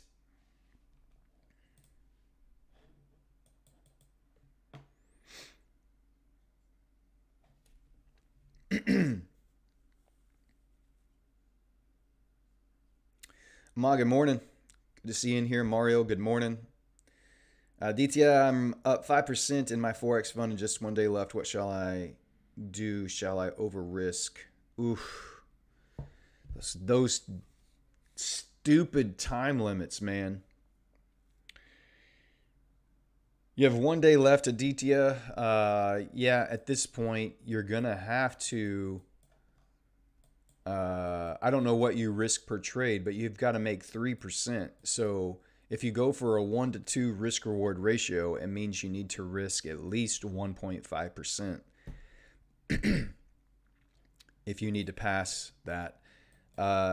As long as you stay above break even, you should get a free retake. I know that's frustrating, but I would try to identify a setup.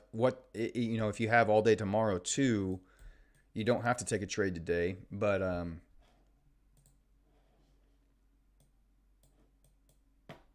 yeah, I hate the time limits, man. They put you in these positions for this very reason, to make you do something that you would not normally do, that does not coincide with your trading plan. They force you to step outside and take unnecessary risks to try to pass a challenge. That's not wise, advisable trading. But since you're up and you're in profit, if you don't take a trade, you're going to get a free retake and you're going to end 5% profit. So you might as well try to find some type of setup that you can use and risk. You could just do a 1-to-1 risk reward ratio. So risk 3% of your 5% profit. I don't know if they have a consistency rule or not, so that might factor in.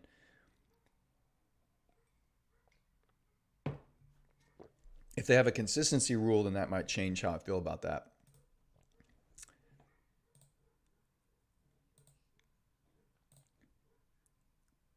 As long as your next trade stays above break even, if you lose it, then I feel like you need to take that chance and pass that challenge. And then just buy a challenge with a no time limit firm and get rid of that crappy rule. Alex, looks like I'm buying a bigger house. Did you sell a kidney or a kid, Alex? What'd you do? Which one did you sell? A kidney or a kid? Then you went full port on it.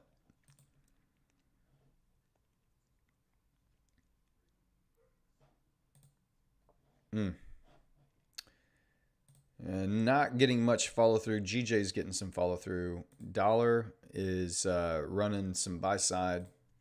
Pound running sell side. Euro dollar running sell side. We haven't gotten any follow through. And now we just sit and wait.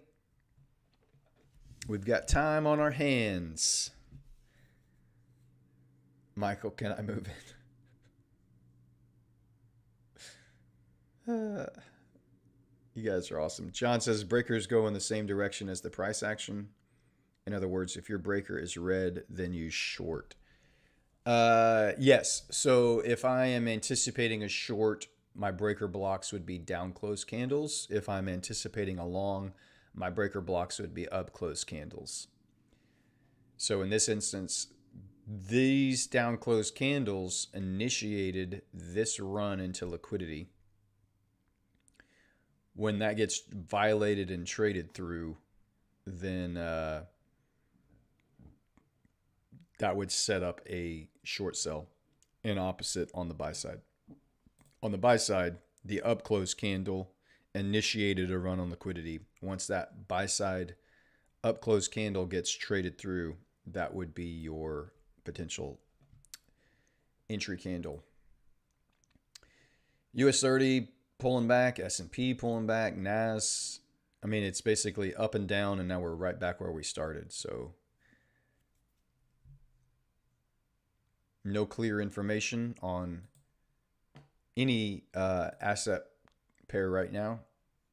Everything is just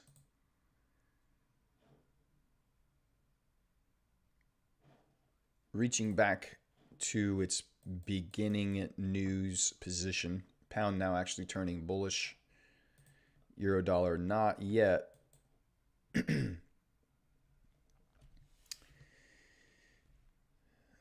Roop says he's right. You were right, man. Good guess. So far, although things are reversing and the dollar is pulling off. So you got an initial pop and no follow through. Will today be a long stream?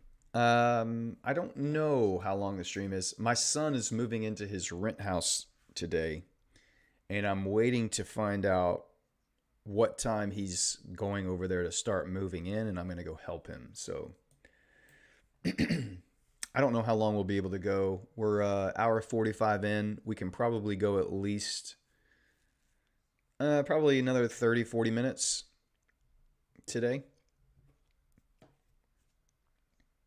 We'll see. Could the breaker on EU not be that 7:15 a.m. candle?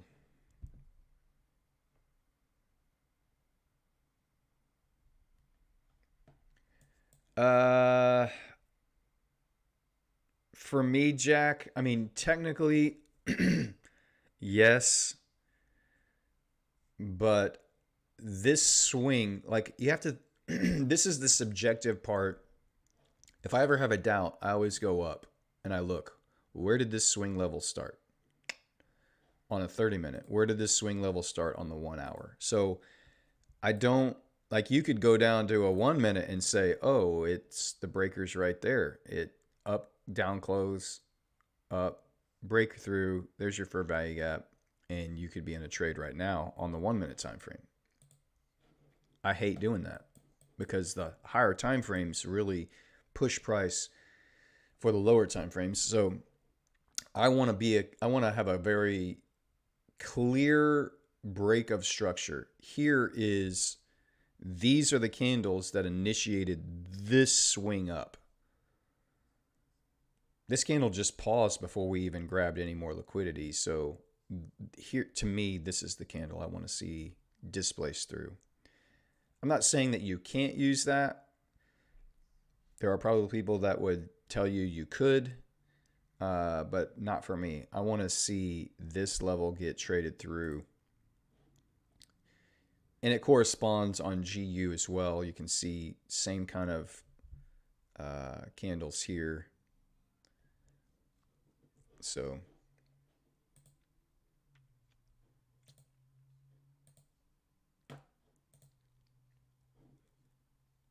grab liquidity.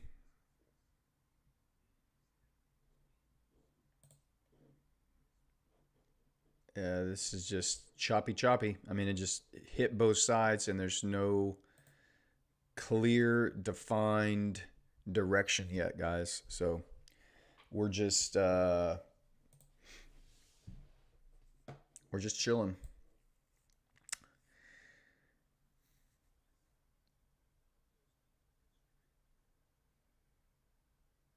The five M5 on EU looking tempting. LOL, not taking it though. Yeah, I would. I don't like just to use the 5 minute for to identify the move. I want to see the setup on the 15. I'll use the 5 minute to identify a breaker. But I would be very cautious about using this. We're in such a bullish uptrend right now. I would just be very cautious. Wait for that 15 minute, guys. I'm going to wait for the 15. Please, gold. I don't even want to look at it. What are you doing to me?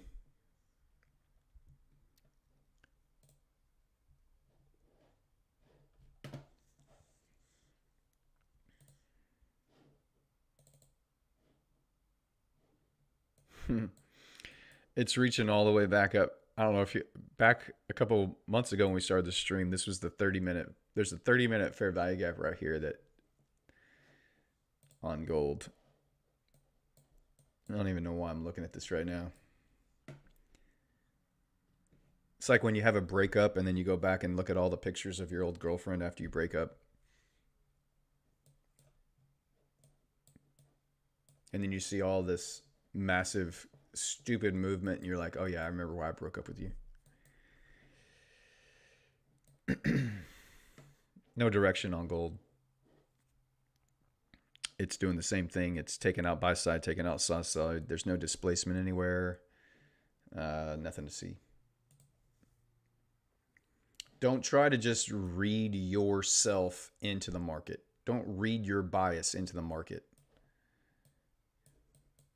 Convince yourself, oh, I'm a reversal trader. It's going to go short here. And then just not wait for your confirmation, not wait for your setup to appear, and just this is where you blow accounts. You start trying to convince yourself I'm right and I don't need to wait for my confirmations. This is going to play out. I'm going to go ahead and get in right now. And then you end up losing, and then you get frustrated. You get mad. You broke your rules. Just be patient and wait, y'all. There are no setups to jump into right away. We're just watching. We know what we want to see, and we do nothing until we see it. We just hang out.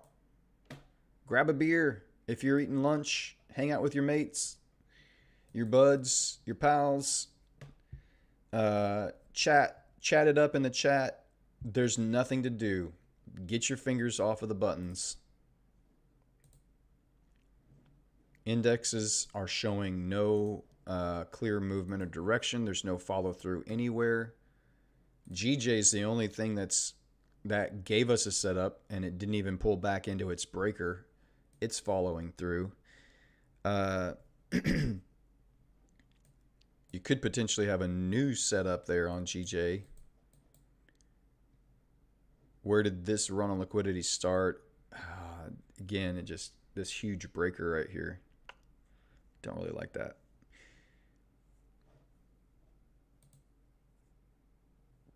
Dollar trying it grabbed liquidity, fell away. Now it's trying to run back up higher. You just have there's no follow through on either side of the liquidity grab. You've grabbed liquidity here, but you've got no displacement. You've grabbed liquidity here, and you've gotten no displacement. Euro dollar. You've grabbed liquidity here, but you've yet to get displacement lower. So nothing happening. Nothing going on. Hey, my mod showed up. My mod being my adult married son made an appearance, Metro. Whoop whoop.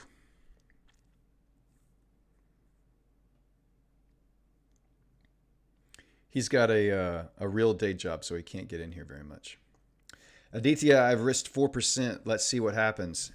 Hey, I mean, as long as you stay above break even, I think it's a risk that unfortunately you're in a position where you have to take that risk, Aditya. So you don't have to get, if you have to get 8%, then you don't even need a full 1-to-1. So good call. Like, you don't have to get a very big move to finish it out. As long as the trade you're taking is a decent setup. I mean, that's the sucky part, is it makes you want to take less than good setups at the very end of your challenge when you need a good setup the most. God, time limits suck, man. So glad they're getting rid of them.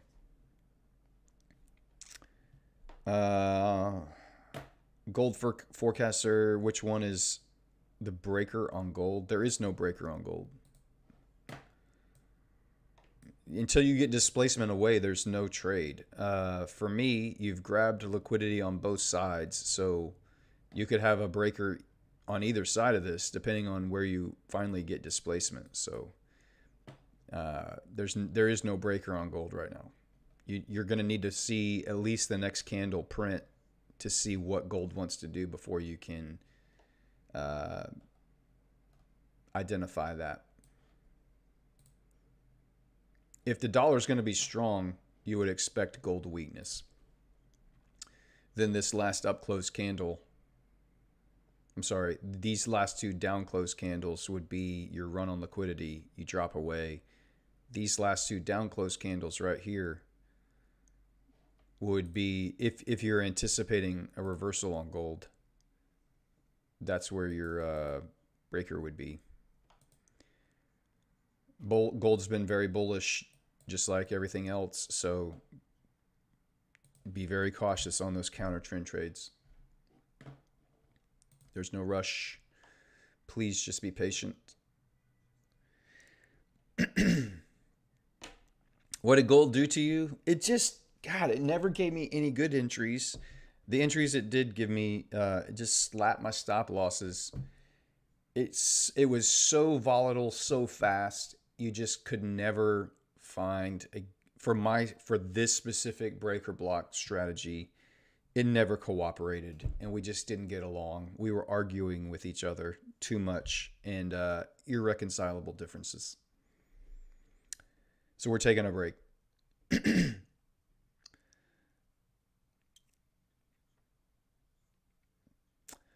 It might be reacting off the 1 minute breaker block, and I don't give a crap.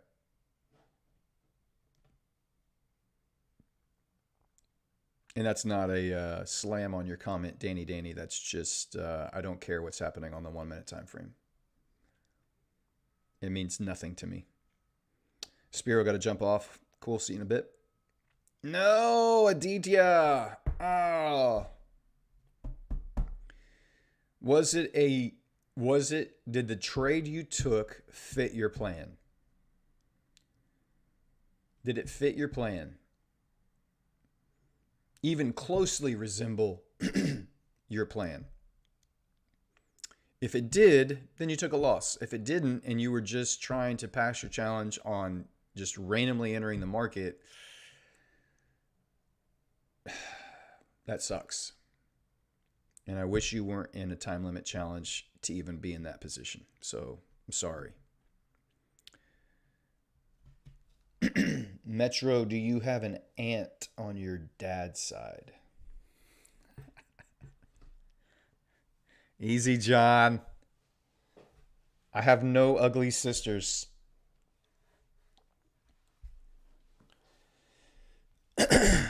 Sister-in-laws, maybe. No, I don't. I have beautiful sister-in-laws as well. No ugly sisters. I see you plotting.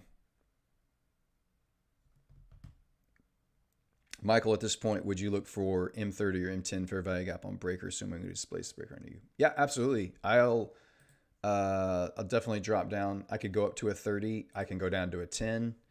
All of those are options, Michael.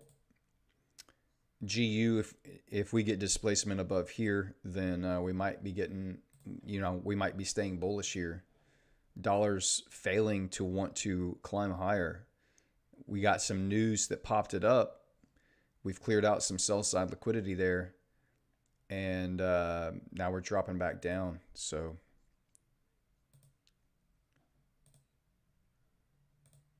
there's still no information anywhere here, y'all. So everything is just in a holding pattern. Don't click a button. This is why you fail challenges, because you have to be in a trade. You see the market moving and you just have to participate. Stop it. Stop it. Morning Stone, welcome in. Aditya, what was it? I think it was her challenge account. She had to pass, phase 1 evaluation. She was trying to pass and she was on her last day. She was 5% in profit. Stay at break even, stay in profit, get that retake. I'm sorry you're with a time limit. I wonder if on the retake they'll let you, if they're going to remove their time limits. I wonder if on your retake they will remove that time limit for you. I would reach out to them and ask, if you're removing time limits on my retake, does that count as well? They may be like, oh no, you purchased this account when we still had a time limit, so those rules still apply. Sucks if they do that. That would be bad business for them. If they actually cared about them, their traders, they would be like, yes, we're removing all time limits. We'll take that off for you as well on your retake. So hopefully that works out for you. Dang, Aditya, no, it did not.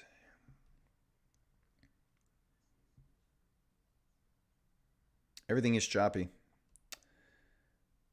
I don't know, Metro, if I can make a poll yet. I don't even know how to do that,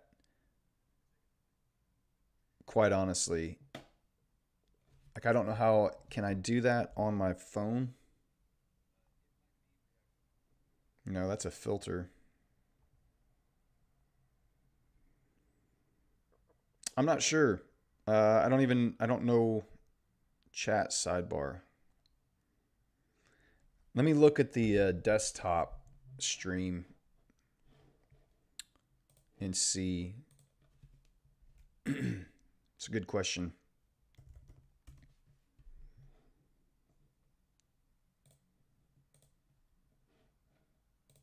This is going to suck because I'm going to hear this stream in my ears while I'm talking. I can just mute it. There we go.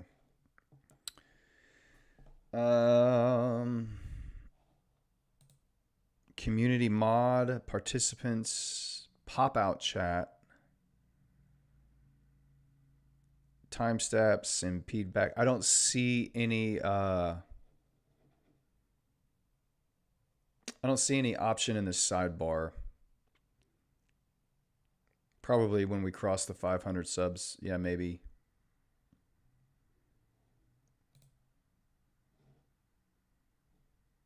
Can I engage with your audience? Oh, wait. Okay. Yeah. Okay. Now I see it. I can start a poll. Yeah.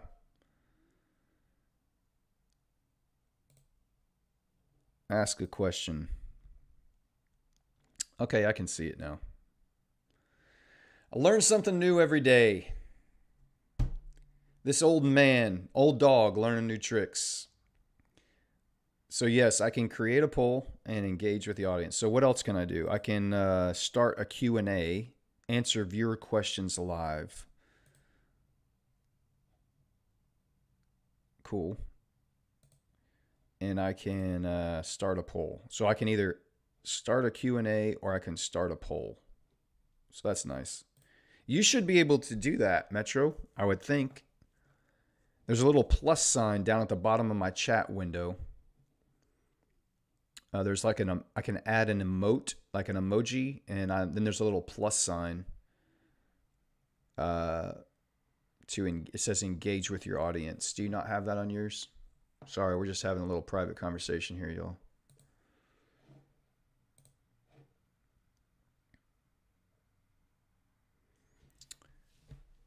See if you can do it. I don't have a good poll question. We had one with the news, but we don't have one right now.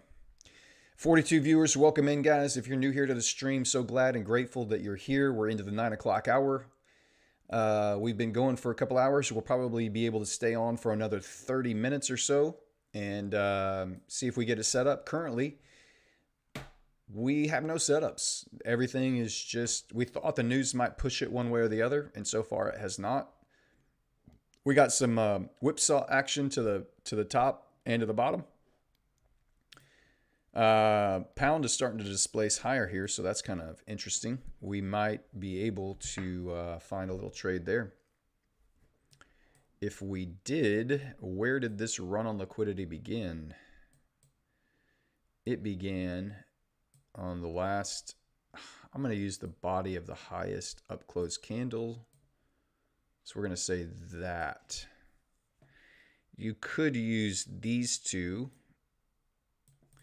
And you might get a nice little breaker in there. If you drop down on the 10, what do you have?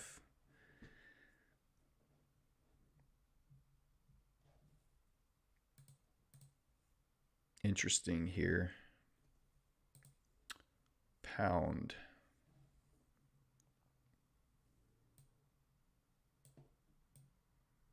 If we just ended up using that, could be a fair value gap right in there that you get a pullback to on GBP, run of liquidity. So it's just based off the 15 minute. So you've grabbed liquidity here, aggressively dipped down. You're getting an aggressive move away. Pound is starting to run away here. And if you drop down into our 5 minute, you can see here's your breaker block. Here's your fair value gap. The bottom of it is close to 50% of the range. So you would probably do something like this.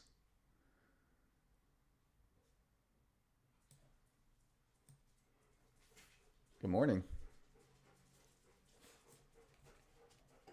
Doggies are here. They got to go out. This could be, I want to see how this 15-minute candle here closes before I would make, I want to make a call here, but this could be an interesting, nice little setup on euro dollar. I'm sorry, on pound dollar.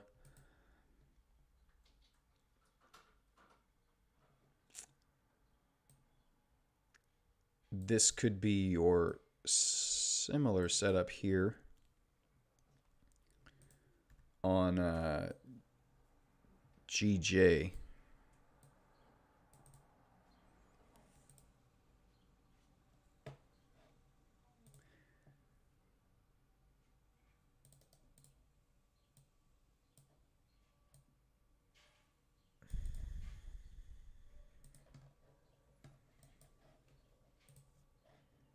We'll see.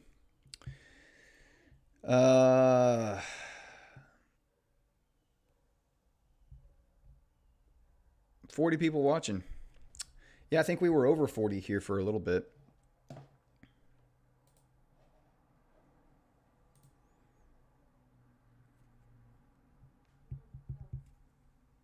Chad says, I think I'll call it a day. Not much is going to happen. Tomorrow there's going to be some nice trades going short on pound dollar.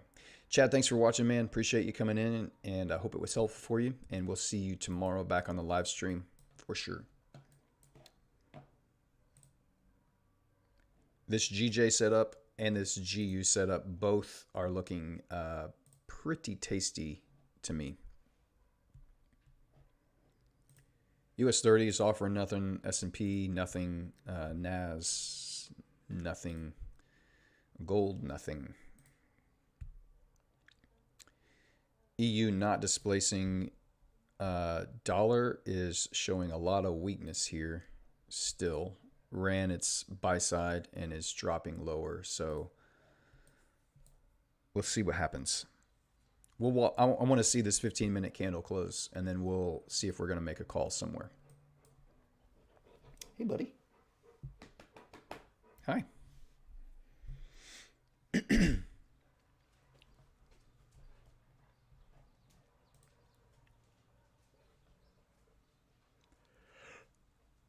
Oh.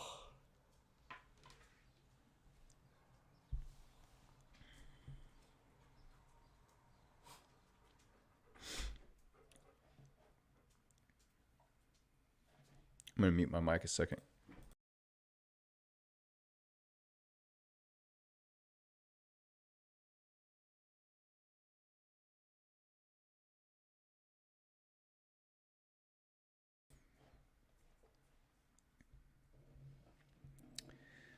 Hey, we got 41 likes. That's awesome. That's definitely a new record. John, apologies for how slow I learned, but can you go over the pound setup? The breaker is made with the down close candles, but you're going long. It's the up close candle. So this up close candle, sorry, John, I misspoke. So this up close candle initiated this run on liquidity. This is the highest up close candle. Up close, run liquidity, displace away. So, and inside of that, you have on the 5-minute time frame here, you could either use these, so somewhere in here, these candles are your up close candle on your 15-minute right here, and you have your breaker. So it's kind of hard to see when you drop down.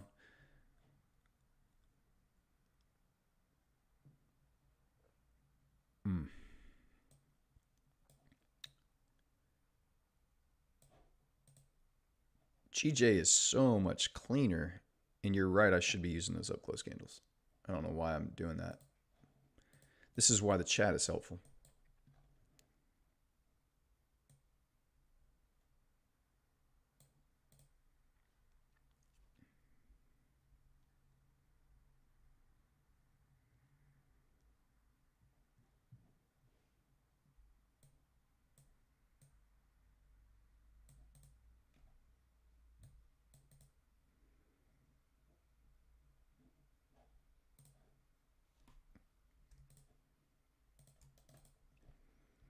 Up close, ran sell side, displaced away, breaker block.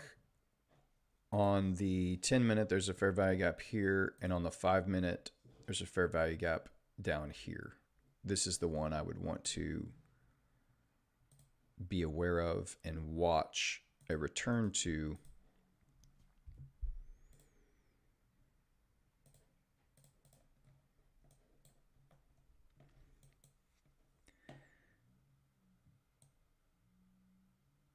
Because this fair value gap hasn't been filled in, I would probably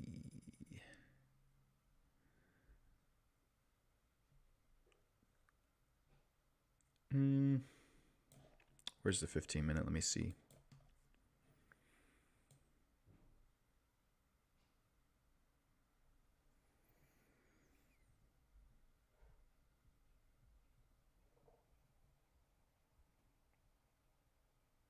These three candles together,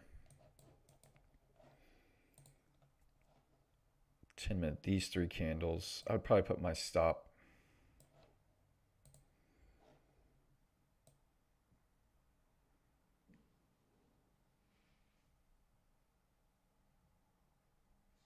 probably just a 10 pip stop here.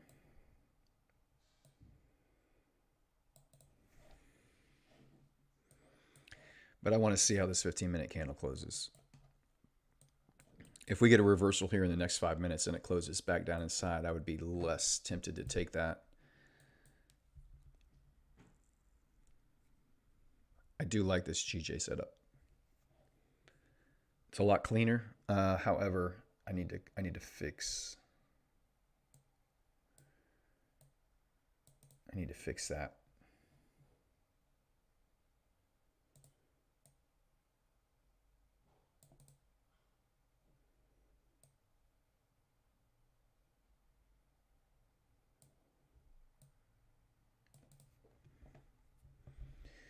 All right, so this is what I'm looking at currently.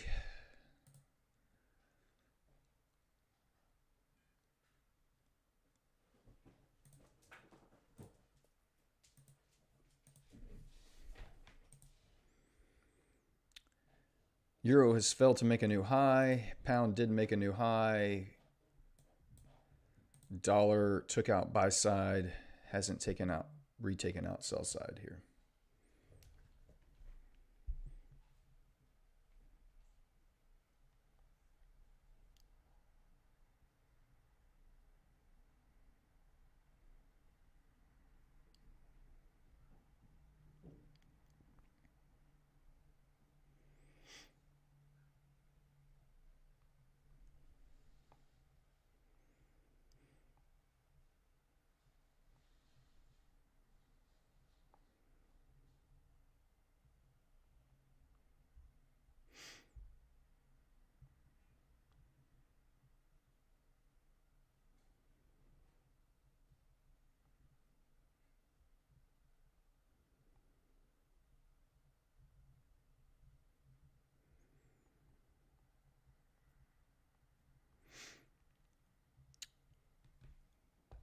All right.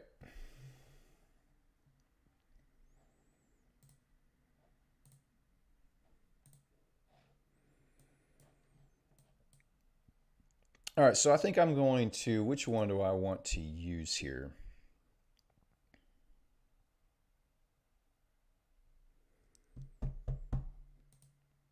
Hmm.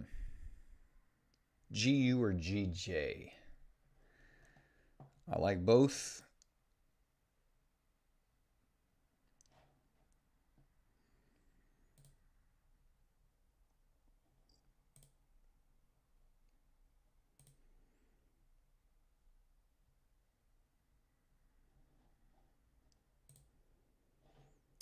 Uh, might call both, and then just, if one gets triggered, cancel the other.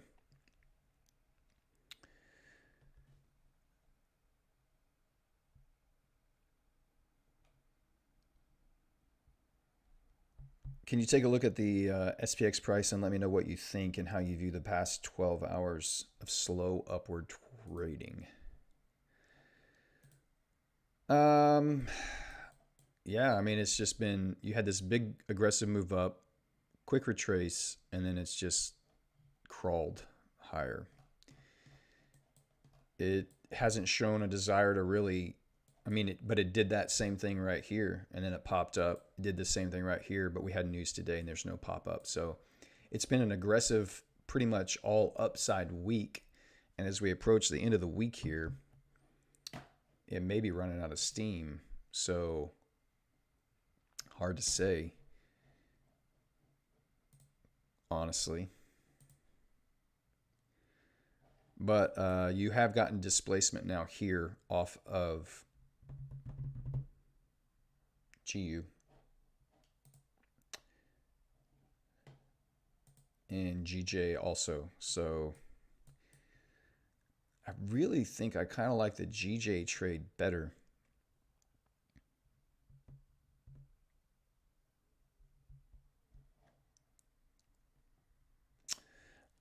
I need to use the restroom real quick. I've had a lot of water and coffee, so let me go take a break. Give me 2 minutes, and I'll be right back.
I will stay on here at least until the New York market opens at 9:30 and see how the markets react on the indices here.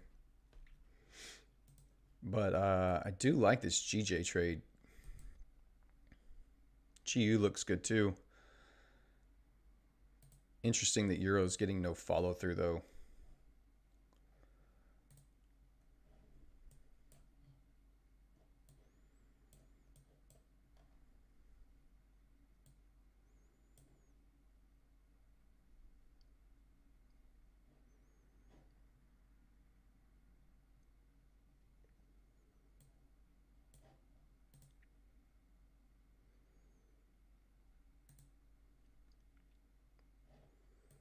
I think I'm going to set this up on GJ here. Give me a second on my MT5. Where's my thing?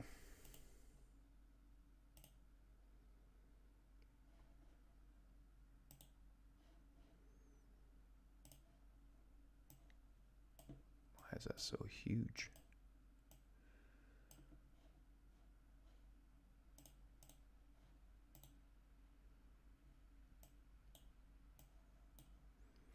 MT5 and MT4 are so frustrating to use sometimes.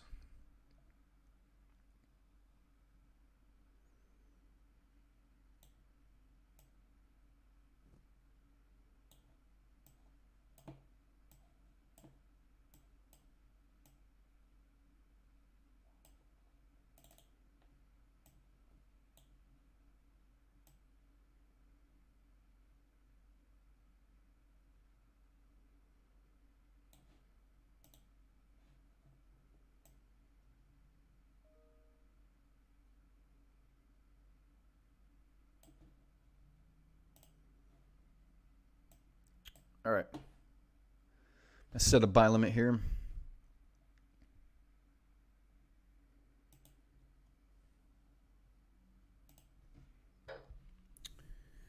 And I'll put this up on, make sure I have the right numbers. Entry is 81020. Stop is 580. 1944. There is there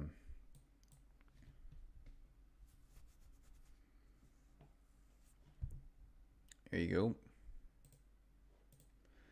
I'm going to copy that and tweet that out.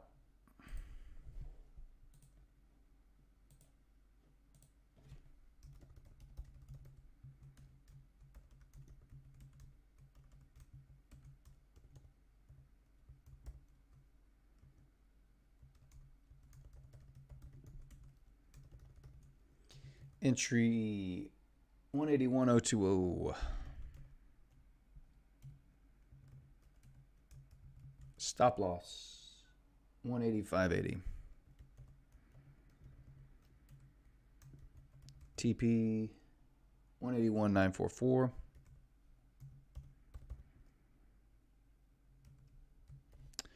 There's the picture for you. Tweet that out.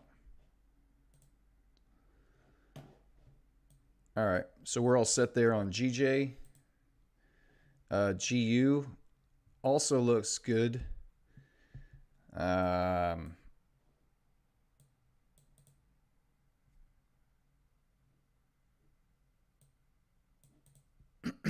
I like GJ. GJ's cleaner to me.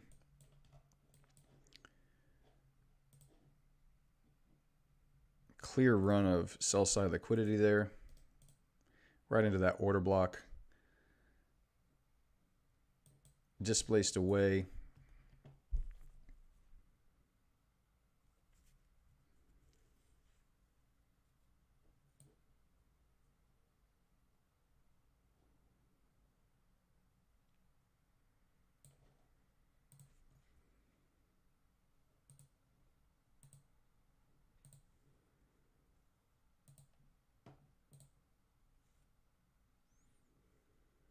No setups on gold or any of the indices.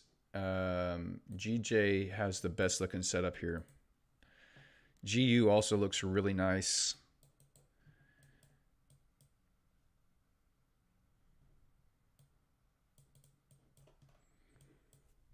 We're approaching, so 10:30 is the last bit of time that I would want to, if I'm in a trade before 10:30, I will let it run. If I'm not if my entries haven't hit by 10:30, I will cancel any orders.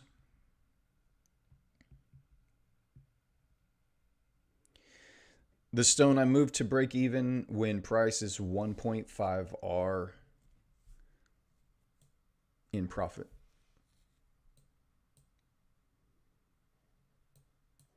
And that 1.5 is a little subjective. It's around 1.5. Usually I try to use a candle level or a low somewhere around there. If I don't have one, I'll just use 1.5. But if there's a targeted area, a swing or something that's around 1.5 but not exactly 1.5, I'll use that as a place. But 1.5 is like a starting point for me. So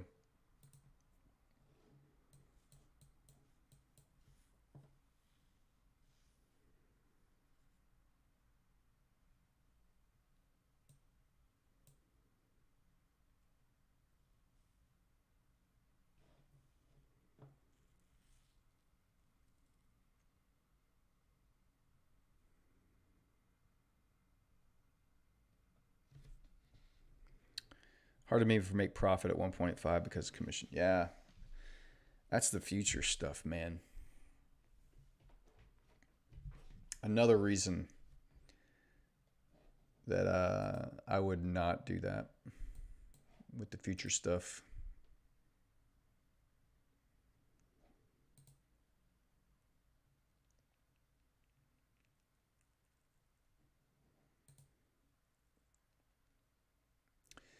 GJ tapped into the top of that fair value gap on the 15-minute time frame. Our entry is close. It's at the bottom of that fair value gap, and it's close to 50% of our breaker candle that we can get here.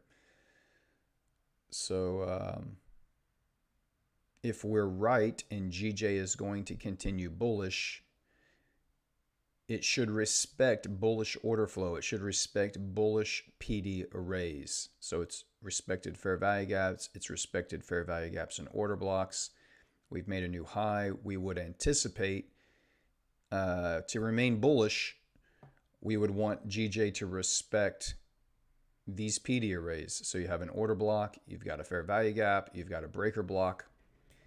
All of those things together would constitute a run back up into these relative equal highs up here. You've got liquidity, buy side liquidity. This looks like a buy side market maker buy model here. So you came down, smart money reversal, consolidated. These are the highs that I would think GJ wants to reach up into. We'll see. But we're getting a pullback down into that fair value gap here.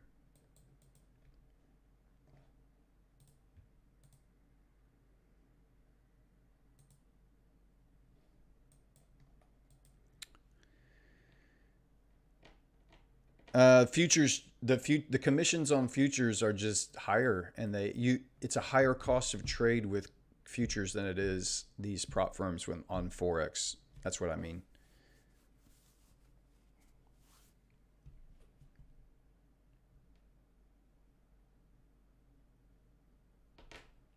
Shafa was not EG reached the breaker.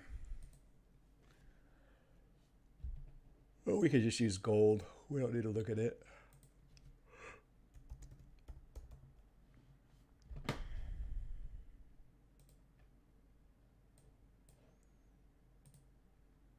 It did. So this, and I'd said this earlier, Shafa, that I wouldn't just use this breaker as an entry point. I want to use, since it's a day old now, for me on the 15-minute time frame. Not that it won't work, not that it won't reverse off of this fair value gap inside this breaker. I would rather see liquidity grab here and the displacement higher. But what you've seen so far is a liquidity grab to the buy side and displacement lower. And so now your breaker is here. Like this candle here initiated this run on buy side, and you've displaced lower. So this is why I wouldn't just enter on yesterday's breaker here. GJ pulling back here now into our fair value gap.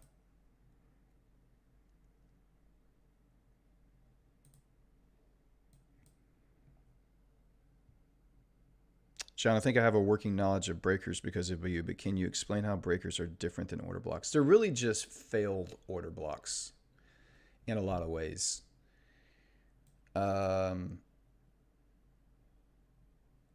So think of it like this. So here is an order block. These two down close candles create a bullish order block. So when price comes back down into these two down close candles, they support price and they push price higher. So that's an order block right here. So if this had failed, then you have a run on liquidity. So you have these two down close candles push price up, run liquidity, and then it displaces back through here. This becomes a failed order block, or AKA breaker. That's a very simplified explanation of that.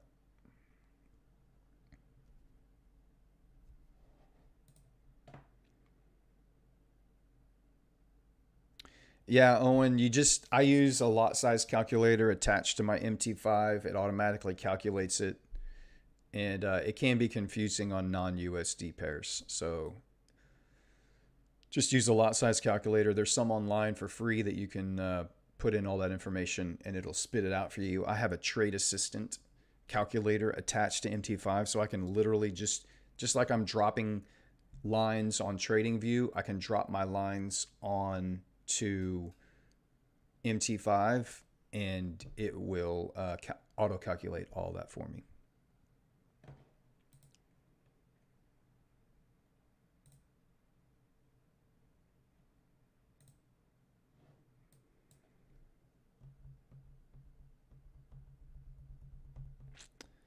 BPR 11th of July. You'll have to help me, Candle Slayer, with the pair that you're talking about in a time frame.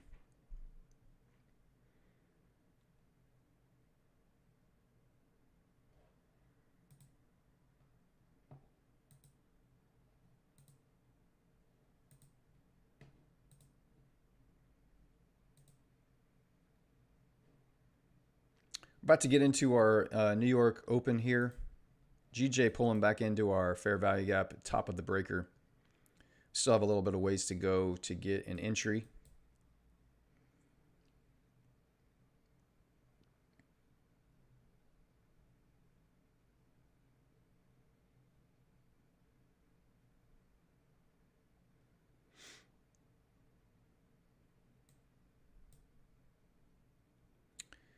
And here we are into the 9:30 New York Open. So we'll see how the indexes respond here. Initial push down on NAS. US 30 is pushing up.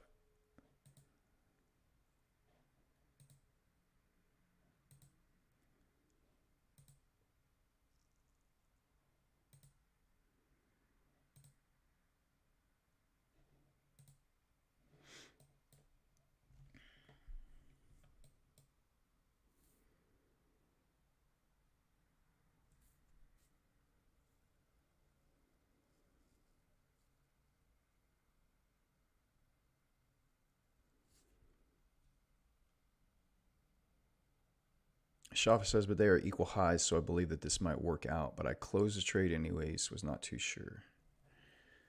On EG,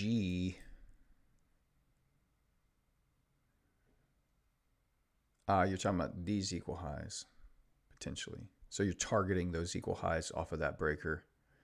I mean, it might be. I would just want to see. I mean, really, you have a breaker inside of here to go short. You've had run up, displacement through. So you've grabbed liquidity, right? Stab up above into liquidity, and then it runs lower. So just, I would be cautious there. That's all I would say.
Getting close to our entry here on GJ.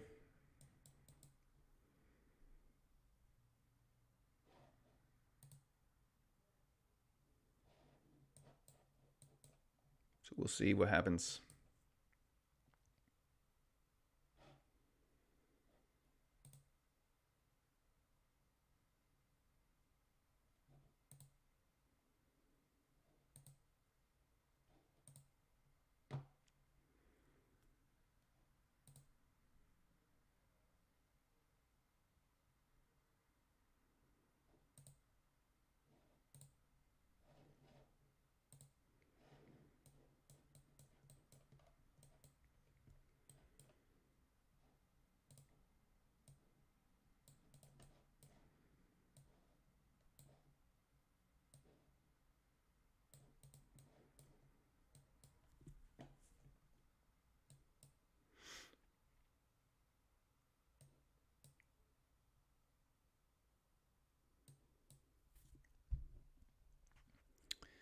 John, so how do you know an order block when it's happening? Breakers have some rules to how you can see it live. I mean, once you get a closure above, if you have down closed candles and then you get displacement above, they become an order block. That's a functioning order block right there. And you can see price pulls back down into that order block and respects it.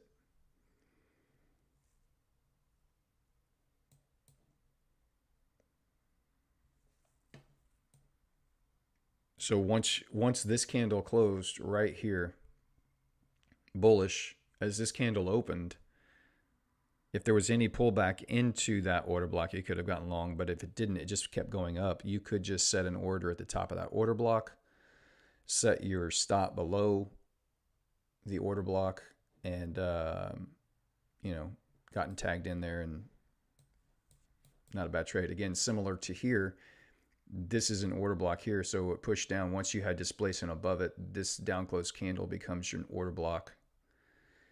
And you don't even really need to use the breaker. You can, I'm using it, but that is another simple entry method there. GJ long is dangerous for me. Could be.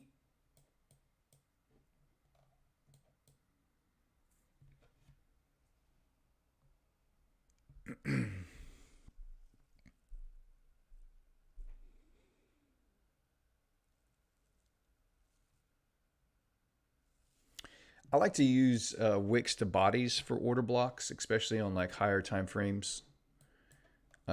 Wicks to body. So this order block here, John, I like to use the wick to the body. And I like to target either somewhere at 50% of that or right at the body for an entry, and then I'll put my stop below it.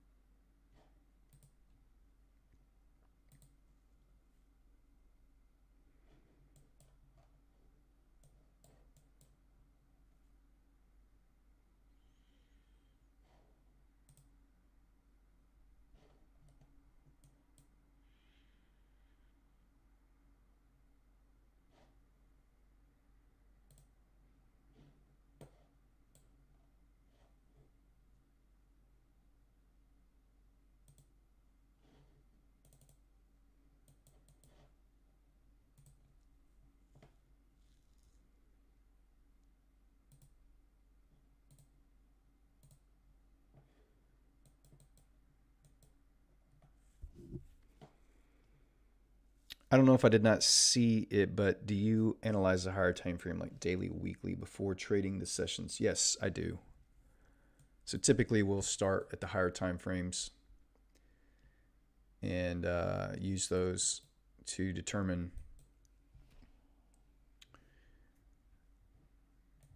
our kind of bias for what we would like to see happen. We have not been triggered in on this trade yet. Oh, there we are. We just got triggered in. I'm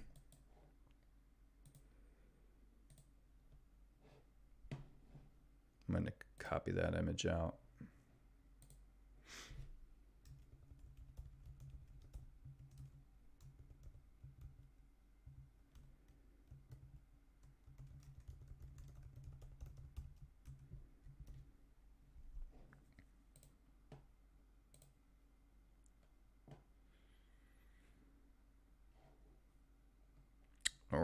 And so now there's nothing else to do here, boys and ladies and gentlemen. There's nothing else to do. We have identified our setup. We have waited to see.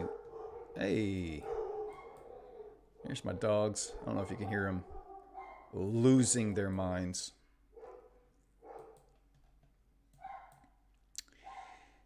Anyway, what I was saying was there's nothing else to do. We've identified our setup. We said what we were looking for. We've seen a run on sell side liquidity. We've seen displacement higher. We identified our breaker. We identified our fair value gap. We set our orders. We got triggered in, and now we're just spectators. There's nothing else to do. This trade is either going to hit our stop loss. It's going to allow us to get to break even, or it's going to hit our full take profit. There's three outcomes here, and I have accepted all of them, and I don't care which one happens. I care not which one happens. If by the end of the day we haven't done any of those three, I will just close out the trade wherever we are. I'm not going to let it run overnight. But that's all we have to do now. There's nothing else to do. And the best thing to do is to close the charts and walk away. So what I'm going to do is I'm going to set an alert for a position that's about 1.5 R. So somewhere up in here. I'm going to look over and see how that corresponds with some of these highs. So somewhere up around this high, if we can get back up into this level here somewhere, I'm just going to set an alert right around here. And I'm just going to call it break even. If we can get back up there, we'll go to break even. And if we don't, we don't. And if it just crashes the rest of the day and we hit our stop loss, it is what it is. Every trade it's a random outcome. My system has an edge where it stacks in my favor the most likely outcome. Over a period of 100 trades, it's going to be profitable. So again, I don't care if this trade hits my loss. I've accepted the loss. As soon as I have placed my orders, I assume I'm going to lose this trade. That's just the assumption I go in with. I don't have an expectation. I don't let it worry. I don't get freaked out about it. And we just watch. It's all we do is we just watch. So that's about it for me. For today, we've been on long enough for all the new viewers. I'm glad you were here. We actually got to see a trade entry today live on the stream, which in the last few weeks is kind of rare. We haven't had very many setups show up on the pairs that we've been watching. So glad that you guys could be here and watch that with us. We'll see what happens with the rest of this trade. Just follow me over on Twitter for the rest of the day. If there's any updates that come out, I'll be sure to screenshot it and post it on Twitter. But we'll be drawing our 10K account winners tomorrow live on the stream. So be sure to be here, and you'll have a better chance of tomorrow of probably on the stream of picking up one of those free 10K challenges with bespoke funding. So glad you guys are here. Enjoy the rest of your day. Get off the charts. Don't just sit here and watch everything play out. Just get off, go about your day. Whatever's going to happen, it's going to happen. It's out of your control at this point. So there's nothing to worry about. All right. You guys enjoy the rest of your time. Be safe. Happy hunting. And we will see you tomorrow morning. Catch you later.